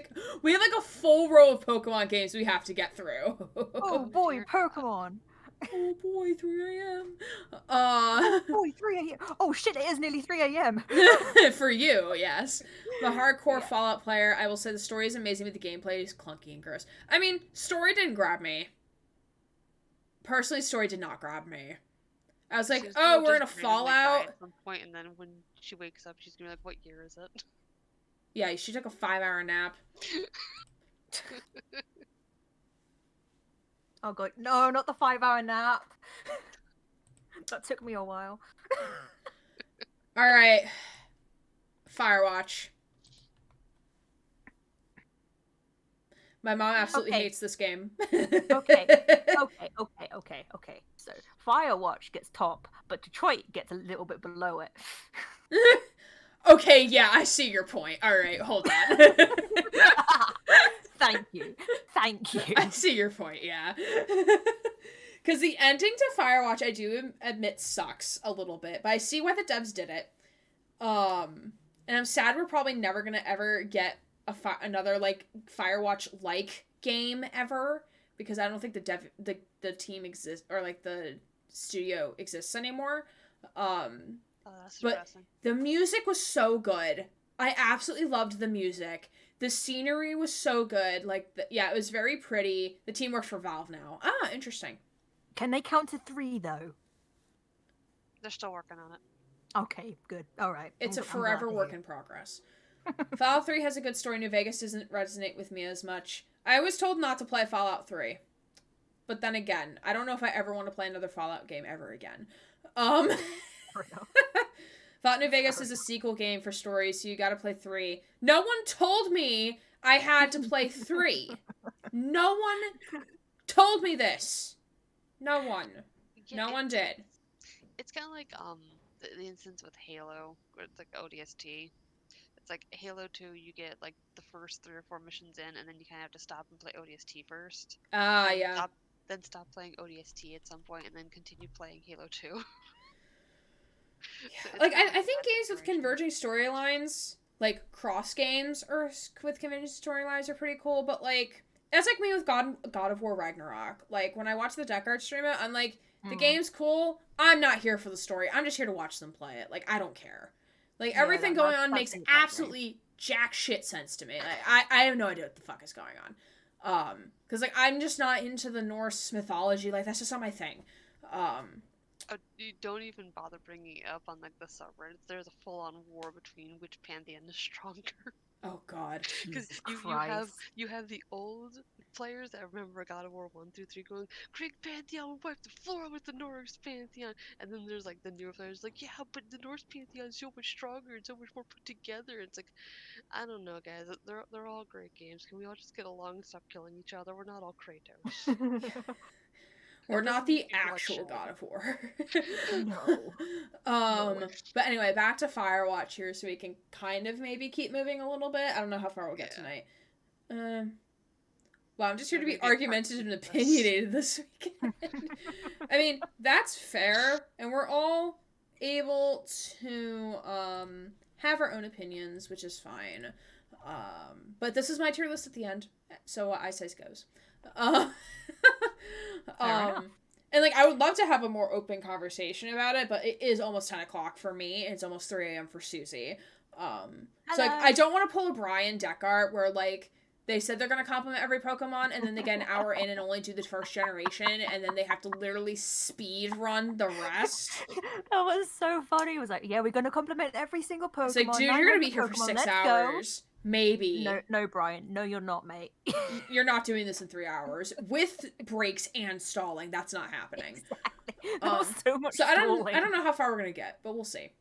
We'll have to make a part 2 to this. We're gonna have to make a part 2 to this. So that's fine. I should have started an hour earlier, but I did not. Susie being up at 6 a.m., her time is normal. I know, but I always get concerned. He started to get really creative with pronouncing the names of the later Pokemon. Yeah, because he just did not know. It was great. Alright. Fishing Planet. It's a 2. It's probably the most realistic fishing simulator I've ever played. Considering I've been fishing before. But like, a lot of it is like, you kind of have to pay a little bit to play, but like, you don't need to pay to play. It's confusing and complicated. They do tournaments and stuff. And I'm just like, I was like in a whole fishing simulator stint for like a hot minute. So this one's free. So like the microtransactions kind of make a little more sense. But like at the same time, it's Okay. like I don't feel like going back and trying to relearn all of the controls for my current save point. So I'm like, yeah. All No. right, now we're getting into like Fossil Fighters. Who remembers Fossil Fighters for the DS? What is Fossil Fighters? Fossil Fighters was when you lived in this era of where like you could almost like Pokemon to an extent, but not really. You Yeah. can dig up fossils, revive the fossils, and then fight with the dinosaurs. And it was really, really cool. I really enjoyed the first game. Champions and Frontier, I absolutely do not remember, so I'm actually probably just going to remove them from the wish list. I'm going to put them at Goodbye. no, I'm going to put them at the bottom, because I frankly don't remember them. I don't know why I added them. That game was weird. You fought a boss. I don't remember that. What if the dinosaur doesn't want to fight? Well, that sucks for them. Fossil Fighters is easy 4-star. Easy 4-star. It was a lot of oh boy, it's 3 a.m. And it actually is 3 a.m. It's 10 p.m. here. Jurassic Park, but make it a fighting game? Kind of. It was a lot of fun. I really enjoyed it. And of course, like the game, the two successors to the game, I don't remember if I ever finished them. I have both of them. I don't remember if I finished them or not.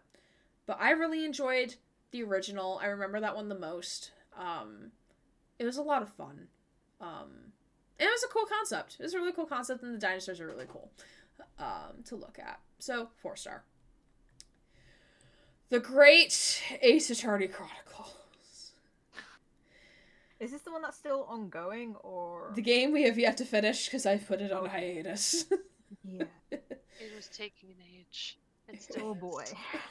I think we're gonna Oh, stick boy. at 3-star, because like we only finished one game out of the two that are in Ace Attorney Chronicles. The art style is great. I think the characters get into some shenanigans which are kind of funny, but there's definitely more shenanigans that ensue in Phoenix Wright. But like we do love Vampire Daddy. Oh yes, Vampire Daddy. We love Vampire Daddy, and we awesome. love Sherlock Holmes. No, Love them. he's Vampire Papa now. Remember? Vampire Father? Was it Vampire Father? I can't remember. Why is he It was Vampire Father? something. I don't remember this. I can't remember either, but yeah. I don't remember this lore, honestly. I think you hated him being called Daddy. Something like that. I don't Yeah, remember. Honestly, I don't remember. Okay. Now we're getting into the Halo games, but I'm going to do them in chronological game order. So like in order of timeline. So first we got Halo Reach. Halo Reach was my introduction to Halo. And I'm glad it was, because if my ex-boyfriend got me to play Halo CE first, I think I would have thrown the controller across the room and told him to fuck off. Yeah, that's why my brother started me with 3. Halo Reach, I first played it on an Xbox, so I hated the controller, and I kept wondering why I was dying every 30 seconds. And my ex-boyfriend was like, wow, you're really bad at this. I'm like, bruh, these hands are meant for Nintendo and PC, not for an Xbox controller. No. What a shitty thing to say as a boyfriend. Or even as a player in general. There's a reason I broke up with him. 3.5. It's solid. It's definitely fun to play. I liked their team. I liked their squad. We did achievement hunting stream for this. And like I like how the game ends with like the last mission being like just to survive. I thought that was pretty cool. And the music's also very, very good. It's one of the songs is actually one of my favorite maps on Beat Saber. Because I get into low lunges and I'm like, hell yeah, I feel so badass. See, my issue with Halo Reach is that it has a lot of inconsistencies. In the lore. With the book and the lore. Because like it acts like there's no one else really fighting this fight in the game. But if you read The Fall of Reach, there actually are Spartan 2s and Spartan 3s teaming up in squads around Reach, trying to fend off the Covenant. And Fred 104, who is leading the current blue team, which is at the time it was red team because it was a combination of Spartan 2s. His Pelican actually goes down. He actually loses a cluster of 2s. So like a lot of them were wounded because at the time their armor wasn't really. They were still rocking the Mark V, which wasn't really great with fall damage, as we remember in CE. So yeah, them falling out of the Pelican kind of killed a few and crippled a few temporarily. Okay. Next one, Halo CE, 1 out of 5. Agreed. That not my favorite. Even in the anniversary updated Master Chief Collection version for the PC, I absolutely hated this game. I raged really hard when I played it on my own, and then brought Mary in to carry me. Mary the carrier, everybody. We love her. Congratulations. Okay, but it gives me a giggle every time I hear her randomly go Warbit. Everything's dead quiet. It's like, I wonder if anything's still alive. Warbit. Fluffy! Hey, welcome on in. How are you doing, Fluffy Bard? We are game tier listing. I hate Halo CE. I'm back. You can all run in terror and excitement now. Okay, Avarian. I'm out. Welcome back, friend. Halo CE sucks. The end. Moving on. Got Halo 4, Halo 2. I don't remember jack shit about Halo 2. I remember like one of the opening cutscenes. I'm like, oh my god, this looks like a fucking movie. That's all I remember from Halo 2. I remember nothing from the story. Less blur. Halo 2 for me actually gets a 4 because I did love the idea of playing as, from the Covenant side as well as Chief side, like getting an understanding of both sides.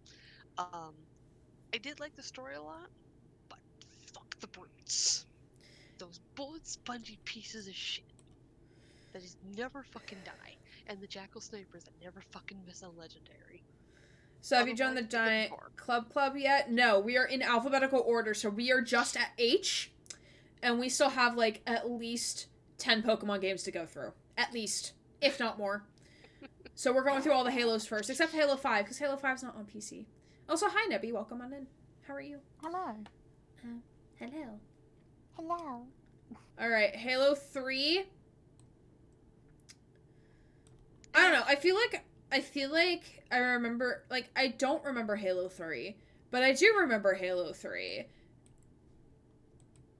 Really was Halo 3 the one with the cool musical Easter egg to get the one skull? Or was that 2? The Siege of Madrigal's musical cue Easter egg is in all Halo games. In Halo 1, it's 2 betrayals, top of the thing. Halo 2, it's actually on Ivory Tower, the map. It's not in the campaign. 3, it's at the tower when Teresa's trying to activate all the rings. You fly up to the one side. Yes. Halo 3, that was the one. That was the one with the rings. And each ring had their own vibration of the theme. So, yeah, Marty O'Donnell made the Iwabit skull only obtainable by completing the musical cue. Halo 3, my first Halo. I'm good, just had lunch at work and it's relaxing now. Nice, good for you. The only Halo game I remember is Halo 4 because I used to play a lot, the multiplayer flood mode with my family a lot. Oh, that's cool. I waited so long to play Halo with my dad on PC. When they finally released it, they removed co-op. Oh. Interesting. Alright, Halo 3 ODST, I feel like is on par with Reach. Because, like, I thought it was cool that you get to play as ODST. Also, the environment was really cool. Dude, they did Rookie so dirty in the book. He got like, literally, he became a Spartan 4 and then basically got oofed immediately. Oof. He was oofed. Halo Wars, I think, is going to be a solid 3. Agreed. Wasn't bad, wasn't great. I mean, I would love to tier list Halo Wars 2, but Xbox Game Store said, nah fam, you can't play this game. You're not cool enough to play Halo Wars 2. I think it was more something to do with your computer. It wasn't that when you had the previous computer that had the overheating problem? Yeah, I don't feel like trying to rebuy it. That's completely fair. Then we have Halo 4. I liked Halo 4. I think Halo 4 is going to be on par with 3. I liked the Sentinels. Or was it the Sentinels? Or was it the Forerunners that we fought? The Prometheans. Prometheans. I liked the Prometheans. You are one of the rare few. Yeah, I really liked the Prometheans. I really liked them. They're better than the Flood. Better than the Flood. Overall, I liked the direction they were trying to take the Chiefs story-wise. Like they were done just trying to continuously push this empty husk of a character forward. And like, okay, we want to make some depth to this guy that we've been playing for a decade at this point. And Yeah. everyone's like, nah, fam, we want an empty husk with like no emotions and no character. He's better. It's like, how is that better? You want a blank slate with nothing to it that just walks around and goes pew pew. Yeah. Halo Infinite, I'm really unsure about. Halo Infinite was the Halo game we most recently finished on the channel. It had I a don't sweet know. ending, but I mean, I know That was there's just me. definitely more content to come. But like there's just a lot going on. The story was trying to hold strong, but I feel like there were parts that kind of fell through some cracks and then tried to pick itself back up. Yeah, I think it's a 2.5. I don't feel like it was the hype that it got. Like, I do like that it's open world. I really do like that. But at the same time, I'm like, it doesn't make it Halo anymore. But then again, we're kind of in the new era of Halo, I guess.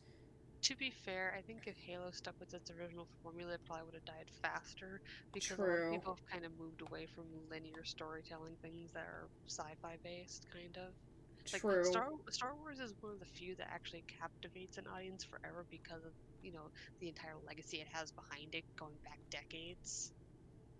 And people just constantly introducing new people into it and they just fall in love with it. Mm-hmm. But Halo is not as strong as Star Wars ever was or will be. Yeah, most definitely. Good game, but it doesn't hold to the test of time. Next we have House Flipper. It's a 2.5. It's a good time waster. It's a good time waster. Ice Lakes is probably one of my favorite fishing sims. It's really chill. I would say it's kind of on par with like Cult of the Lamb and Astroneer. I enjoy playing it sometimes in my downtime. There was like a period of time where like my laptop just refused to open it, and I was really sad about it. Yeah, it's definitely probably one of my favorite fishing sims. Oh, has anyone ever played Insaniquarium Deluxe? no. It's a fun little fishing game I played. My mom played a lot when I was a kid.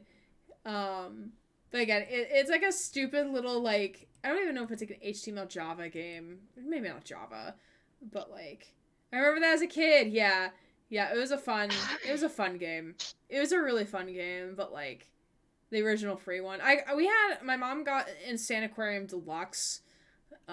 This is the thumbnail that I could find for the game. I wouldn't play it now. I don't know if I would recommend it, but it was definitely like it's a good nostalgic game. Inscription. 4-star. It's a very good game. It's a very, very good game. I think I like how there's like ARG elements to it. I like how there's more than just like what goes on in the game. I really do want the cards. I really want the cards used in the game. I remember how uncertain you were when you thought it was changing after you beat Leshy. You're like, wait a minute, this is different now. But then you just kept moving forward and realized, yes, I'm just moving to different hub worlds. That's why. Yeah. It was a cool game. It was really cool. Then we have Journey, which like it's a 2.5. Like it's similar to Abzu. Act 2 is the style of game I've wanted for so long. Yeah, I didn't like Act 2 that much. Personally. I never played the Game Boy Pokemon card game. Me neither. Journey's good, but it's like slightly below Kara. in my opinion. Slightly below. Slightly Kara. below Kara, but not as bad as Broken Pieces ending. Oh my god. I just want a non-roguelike card game we could go around making a deck. Like, I'm awful at deck building. That's why I hated that part so much. A lot of Yu-Gi-Oh games kind of did that, with the exception of Capsule Coliseum. Because Capsule Coliseum is just like, yes, you just grab a few monsters and you hope that you outplay the type game. Got it. Yeah, like, I think it's definitely better than Abzu, because, like, you can have travelers with you, and I think that's pretty cool. You can have a friend. But, like, the ending didn't hit me as, like, it hit other people. For me. Now we have Kill It With Fire. Another Kill It With Fire. Another 2.5. Oh yeah, I hate that game. I've never heard of it. It's a spider killing game. You basically just Fair hired enough. to kill. So basically, the story of Kill It With Fire is that spiders got into some kind of like nuclear facility or something. Oh my god, no. So they, even when they die, they resurrect other spiders that have died. And so they've just taken over the town. So you're getting hired to try and kill them. Jesus Christ, no. Coke, this is not the game for you. No, this is not the game for you. I played this. I think I finished it in one stream, just the story mode. Fair enough. Yeah, it may, like, I want to go back and achievement hunt for the sake of achievement hunting. Because, like, I couldn't find, like, the actual ending to the game. The worst part is, Kill It With Fire. Would you like to know the ending of Kill It With Fire? No. Okay, I won't say anything then. So then we get to Lego Worlds, which is a game I bought in high school because my ex-boyfriend at the time had it. Or my boyfriend at the time had the game, and I thought that was really cool. I was just really confused half the time. So 2.5. Fair enough. I was just very... Actually, no, I'm going to put it a 3. It's neutral. It's a cool concept. I would like to go back now being older. TM. Trademark. 6 years of maturity, I think. And try it again, because there's definitely achievements I want to try. And, like, it's a really cool concept. Like, you are Legos in a world. Like, everything is Lego, including, like, you're a Lego person. So I think that's pretty cool. So there's Lego. Yes. And then there's Lego. Yes. And then more Lego. Yes. Followed by some Lego. Bet. Yes. Alright, now we're getting to the Life is Strange series, so we're gonna go in release order. So we're gonna start with Life is Strange 1, which is the original. Life is Strange 1, I played this off stream because this was back senior year of high school or freshman year of college or maybe junior year of high school. I don't remember when it was released.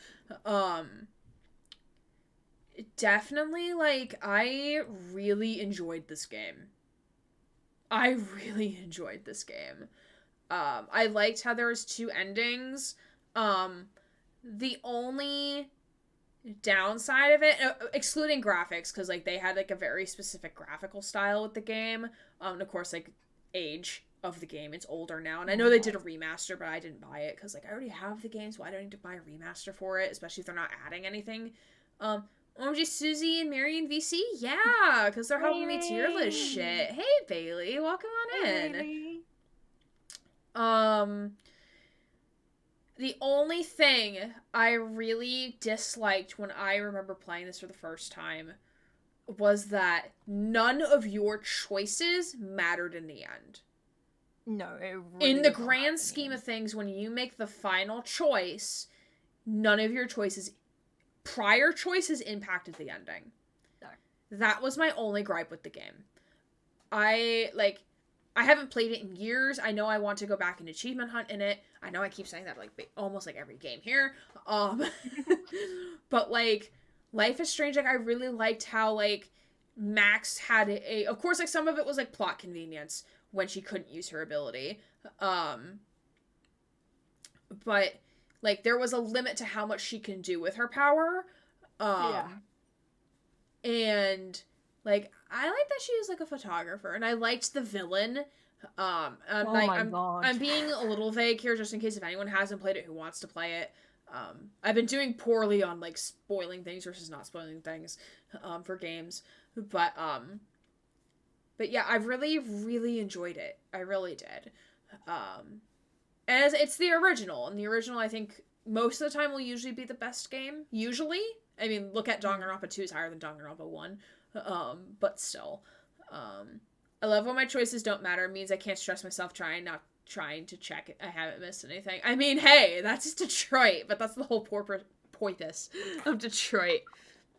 Yeah, that's I disliked the villain from the start, so it was kind of gratifying when it was revealed. Oh, I had the hots for the villain. I was like, OMG, hi. Oh my gosh. Literally. Oh wait, we don't know which villain we're talking about. Like Nathan Prescott, like hated him. Like I did feel bad for him though. I did feel bad for him. Yeah. But like the actual villain of the game, I had the hots for him.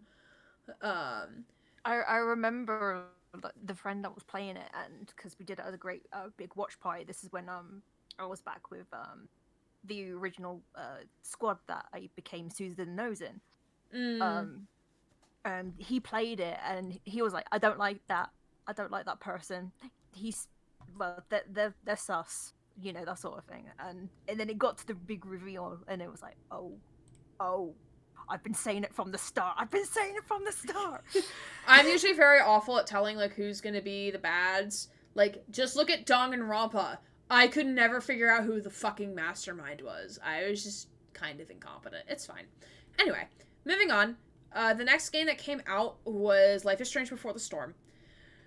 I don't know. I'm kind of not here for the like, I know it's very much a prequel to Life is Strange 1, so, like, certain events had to happen, blah, blah, blah. Like, we get to see the start of, like, Rachel and Chloe's, like, friendship and everything. I don't know. Some of it just kind of felt forced. And I didn't like the whole backtalk thing with Chloe, because they had to give her a thing, because she can't have a power like the way Max does. So they had to give her something to make it, like, a Life is Strange game. Like, I don't know. I wasn't, like, here for it. But, like, the music they used, the band they got to play, like, most of the songs from that soundtrack are on my video game playlist, because I love it that much. So good. Soundtrack is so good. Matches the game really well. I see why they picked like one artist to do like all the music, and it's like an entire album just for the game. But not as good as Life is Strange 1. Not as good as 1. I don't want to say without spoiler earlier in the game it would be a spoiler. Oh, I don't remember. There's a line I think that the main villain says right at the start of the game, and it kind of foreshadows what happens to you a little bit later on in the game. Oh, I would have to. Well, I do need to replay it at some point, but yeah, I'll figure it out at some point probably.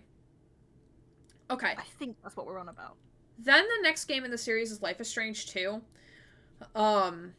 Probably my least favorite game in the series.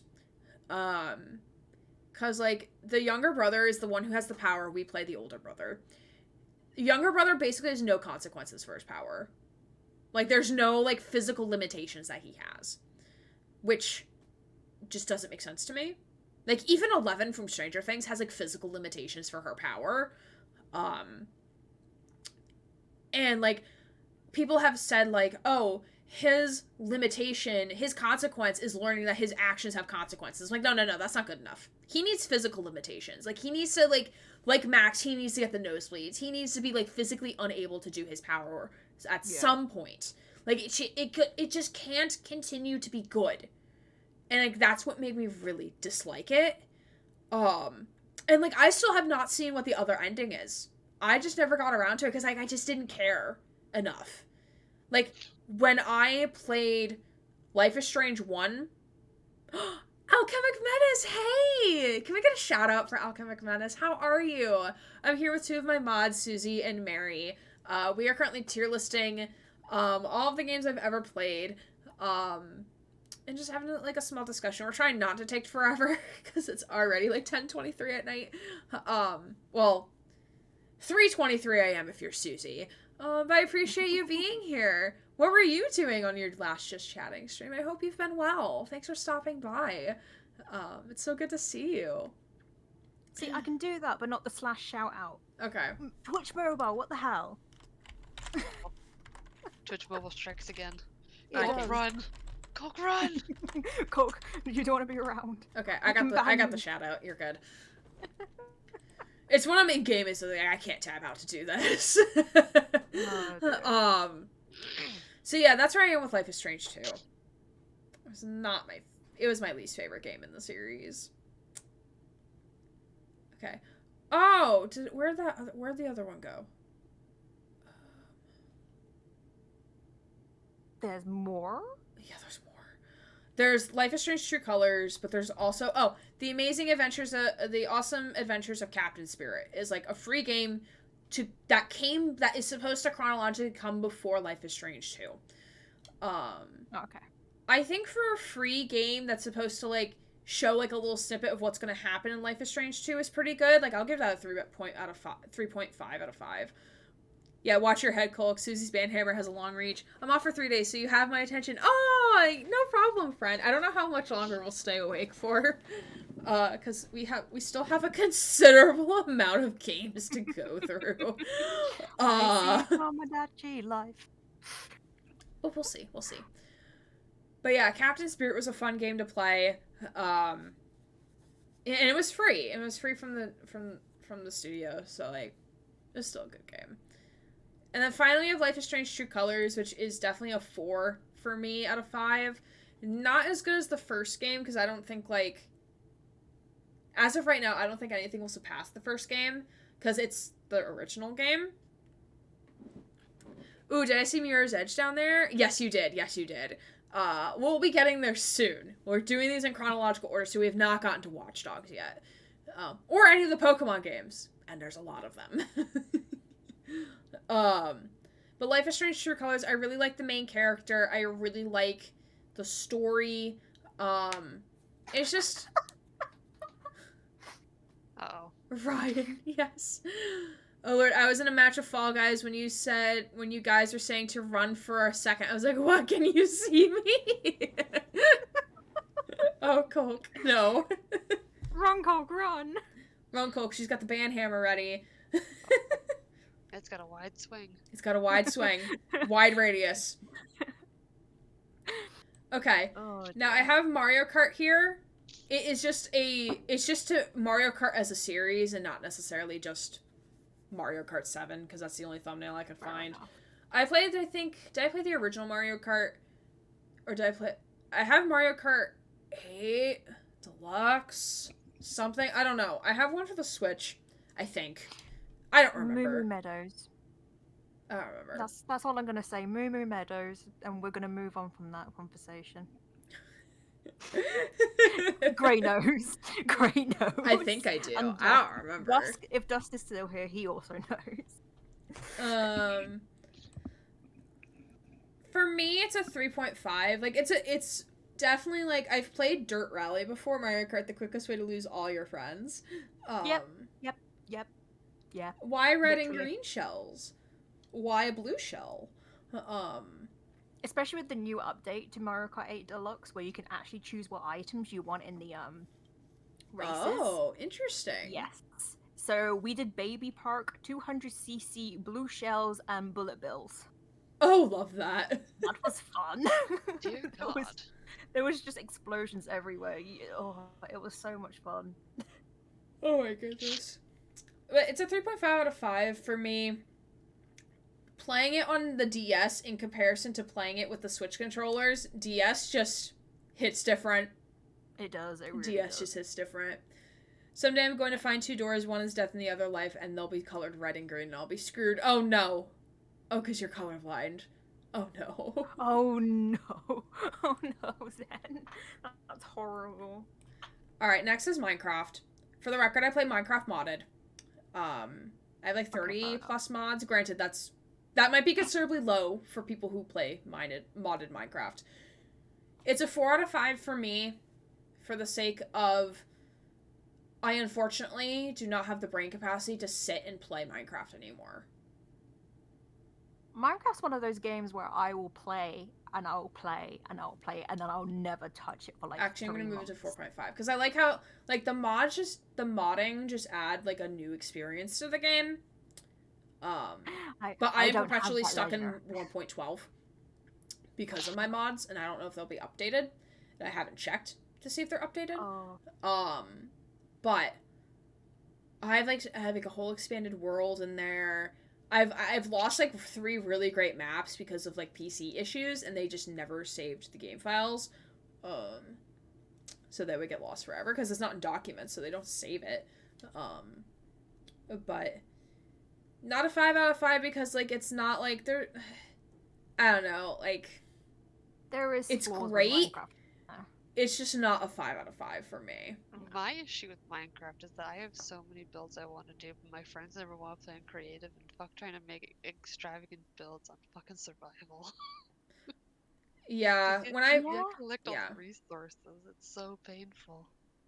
prefer the non-infinite constrained spaces in the beta. I think there's something wrong with me. I like the infinite spaces because that means I can build like a gajillion different things. Like I like if I were to boot up my current Minecraft save, like, and I could show you like the 20 billion waypoints of like, oh yeah, I want to build these things, and then I never do because I just build roads. 9 Spam Mansion. Yeah, Nine Strand Mansion is not finished. It's not finished. Oopsies. But no, the only thing I have to pick with Minecraft is I prefer it prior to the big cave update. I have not played the cave update, so I cannot. I hate the cave update. I hate it so There's much. nothing worse than trying to find diamonds, looking straight up and see you have to make a 60-block climb to get the one fucking diamond. Yeah, Mm. it's really frustrating. I was just trying to get like simple minerals. Like coal is a piece of shit to find now. Oh Like, god. oh, And like Mods are great. We love the mods. the We love our mods and we love our mods. the warden I could go on segment, about this for ages. you know, that they kept hyping everybody up about the warden areas.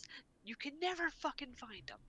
No, I can never They're- find them either. They're rarest fucking unicorns, but you know, they're like, oh, you're gonna find them all over the place when you're down in the cave. You're just gonna randomly dig through a wall. Oh, there's warden stuff. It's like, okay, I found one and I had to go to your designated seed for it and dig straight down. Yeah, pretty much. Okay. Also, everything's not flat anymore. It's fucking hills. Everything's a bloody fucking hill. God. Yeah, Mm, I extreme want biomes flat suck. Okay. land.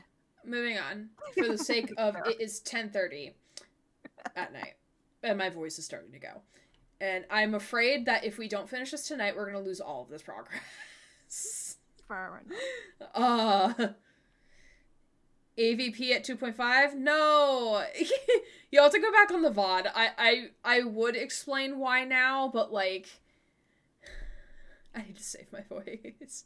We're coming up to Pokemon games, and I need to save my voice for those. Oh boy.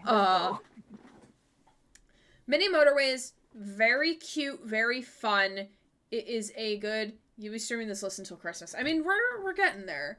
We're about a little over half. I mean, there was 137 games that we're listing. So, Mini Motorways is a cute little like traffic sim game where you have to match like the houses to the things. I'm a predator and that says always gonna hit hard. Oh, that's fair. That's fair. But like it's a cute little time waster, but also it's like really satisfying and it is a bit less stressful than Mini Metro because I can't work out what's going on until I lose. Oh, that's fair. I've never played Mini Metro, but I do have it on my Steam. I will play at some point. You can see everything going to shit with full vision. I hope that Colt gets that Snova, considering how much Colt loves that little triangle. Yes. That little triangle. All right. Now we have Mirror's Edge. So I'm going to start do Mirror's Edge 1 first. Then we'll do Mirror's Edge Catalyst. Mirror's Edge, the first one. It's either a 2 or 2.5. I think it's a 2.5. Shit. That's Snow Run, Susie. Colt, We I'm love about to Snow. ban you again. No! I will don't. demod you right now. I will do it and you can see it in real time. Like, Dang, you'll record. Mirror's Edge 1 I had to stop streaming it for like a couple months Oh. and then come back to it because there was just this one section that I just did not know what to do. And I was like, fuck this game. I hate this game. But I also really liked the game too at the same time. So like I did like the style. I did like the graphics. But in comparison, Catalyst is superior. Oh, wait. Catalyst gets a 4 out of 5 for me. Catalyst has like more things that you could do post-game. More achievement. Like, Catalyst actually has achievements where Mirror's Edge does not. Like, I enjoyed Catalyst a lot more. Even though there was like more things that, the more mechanics that you had access to, which could be a little confusing. Like, there was definitely a couple boss battles where or like harder fights where I'm like, I have no idea what the fuck I'm doing. I'm just gonna mash buttons and pray something works. But I definitely had a lot more fun with Catalyst, for sure. Yeah, I do not see myself going back to Mirror's Edge 1 anytime soon. Then we have No Longer Home. It gets a 2. Catalyst actually took away from her abilities, even though it looked 10 times better. Oh, okay, interesting. I did not know. Then again, it's been like a hot minute since I've played either game. I know I played them, I think, at the start of this year. But yeah. I'm taking a breath. I'm taking a minute. No Longer Home. It's about 2 queer people. But like, the art style is really cute. But like, it doesn't hit it. It's like Abzu. It just doesn't hit it for me. It's about like figuring out like who you are in society. And though it takes place in England. Hello. Hello. That'll be my place. Yeah. I live here. Yeah, you do. It just doesn't hit for me. It doesn't hit. Which is unfortunate because I was like, oh yeah, like queer representation, hell yeah. And it's a cute, minimalistic art style, but it just doesn't hit. It just hits different. Now we have No Man's Sky, which I'm going to leave in Kara tier for the sake of I have not played enough of it to properly give it a rating, but I have played it. Completely fair. Understandable. When I remember, like, I think the first time when I played it on my potato computer, it took me 20 minutes to load in. Oh no. I'm not kidding. It took 28 minutes. It took me so long to load in. And then when I played it with Ryan, probably last year, our starter planet was just a bad starter planet. And I felt so frustrated. And he was like, Gray, this is just a bad planet for us to start on. Like, it's not your fault. I'm like, but I'm awful at this game. I don't know what I'm doing. So I definitely want to give it another go. But like, so I can't really give it like a yay or a nay on it because I know it's a complete random chance. Out of Space is a really cute game that I would love to try multiplayer at some point because it's like you're on like a little spaceship and you have to like clean the spaceship kind of. It's really cute. It's fun to play one single player, but I would love to try multiplayer. Outer Wilds is also going to be 3.5. I need to go back and finish the game, which is definitely a goal in 2023. Do like a marathon stream because like it's definitely a game that I cannot leave days at a time in between because I'm gonna forget what I did. So it's definitely gonna be like I play it Friday and I play it Saturday or something like that, or I play it Thursday and I play it Friday or something like that. To remember what I do, but I love the music, I love the style and the art of the game. It's just a little scary sometimes. Fair enough. Oh god, we have so much fucking left to do. Loved it, but too many conversations while I'm shooting. Oh, what? You're shooting? I don't know what game. Oh, do you mean in Outer Wilds? Or what game do you mean? I'm confused. Okay, so I am here's confusion. here's the tea. Oh, It's so you want me? 10:38. It's 10:38.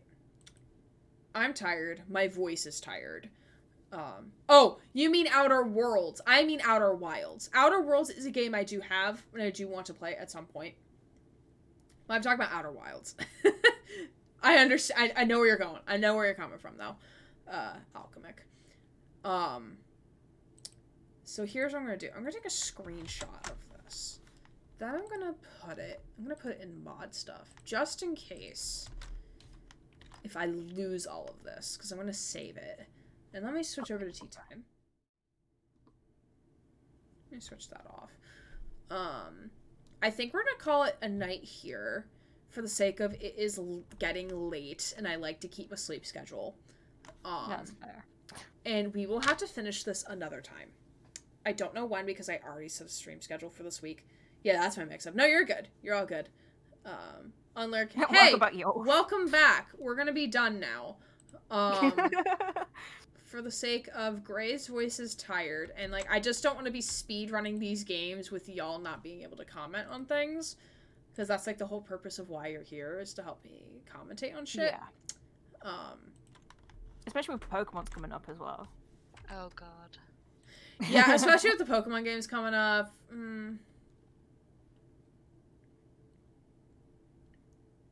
Okay. Pokemon games need a segment of their own. Yeah, really. So we'll definitely plan for another stream of it. I don't know when. It might be a morning afternoon stream just to fit it in. That's completely fine with me.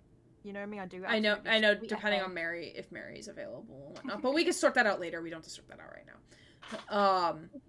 But I appreciate you all being here and hanging out, and listening us to drone on about video games. I'm digging that shirt, by the way. Thank you. I got it from Vans, because Vans has really cool men's long sleeve flannel shirts, that fit me and whatnot. And I really need to do laundry. I really need to fold the laundry that is on my floor. Oh shit, I need to swap the fucking wash. Laundry party when? Oh, sweet, let's go. But we're gonna raid over to someone who is playing, I almost said Fall Guys, but they're not playing Fall Guys. I'm gonna raid over to someone who's playing Cyberpunk. Oh, yes. They are currently doing side quests. They're doing, Corpo V, which is pretty cool. Let me see. Ooh, they're a veteran. Military veteran, which is pretty dope. I don't know pronouns, so I'm just vibing here. No, I want to copy the text, not ban stream elements. What the hell? No! Don't do that! Incorrect!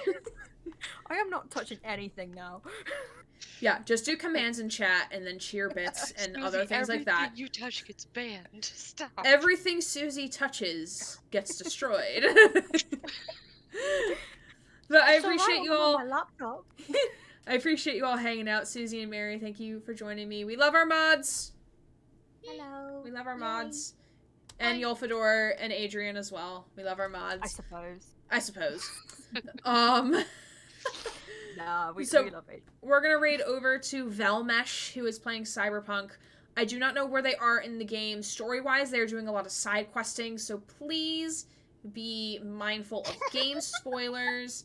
Edward Scissorhands? No, Susie Banhammer Hands. I love that. I love that so much. But thanks, Alchemic. I appreciate you. So we're gonna go raid over more mod love. More mod love. We love mod love. We do have an emote in chat. You must be a subscriber to the channel, but we do have a subscriber emote for mod love. But so the stream schedule going forward for at least this upcoming week, we are playing Pokemon is going to be on Monday and Friday this week. Tomorrow we're starting an hour earlier, so it's going to be starting at 6 p.m. Eastern, which is about roughly 4 hours earlier than whatever time it is for you right now. 4.5 hours ish. Friday stream is also starting 2 hours earlier as well, just because like we're in the final push to get done with the game. I think I've expressed 100% of my opinions now, so I can return to being quiet. No, there will be more opinions because we've not finished it yet. Wednesday we'll be doing Titanfall 2. Thursday will be an afternoon stream consisting of Trombone Champ and Cat Cafe Simulator. So expect those in the upcoming week.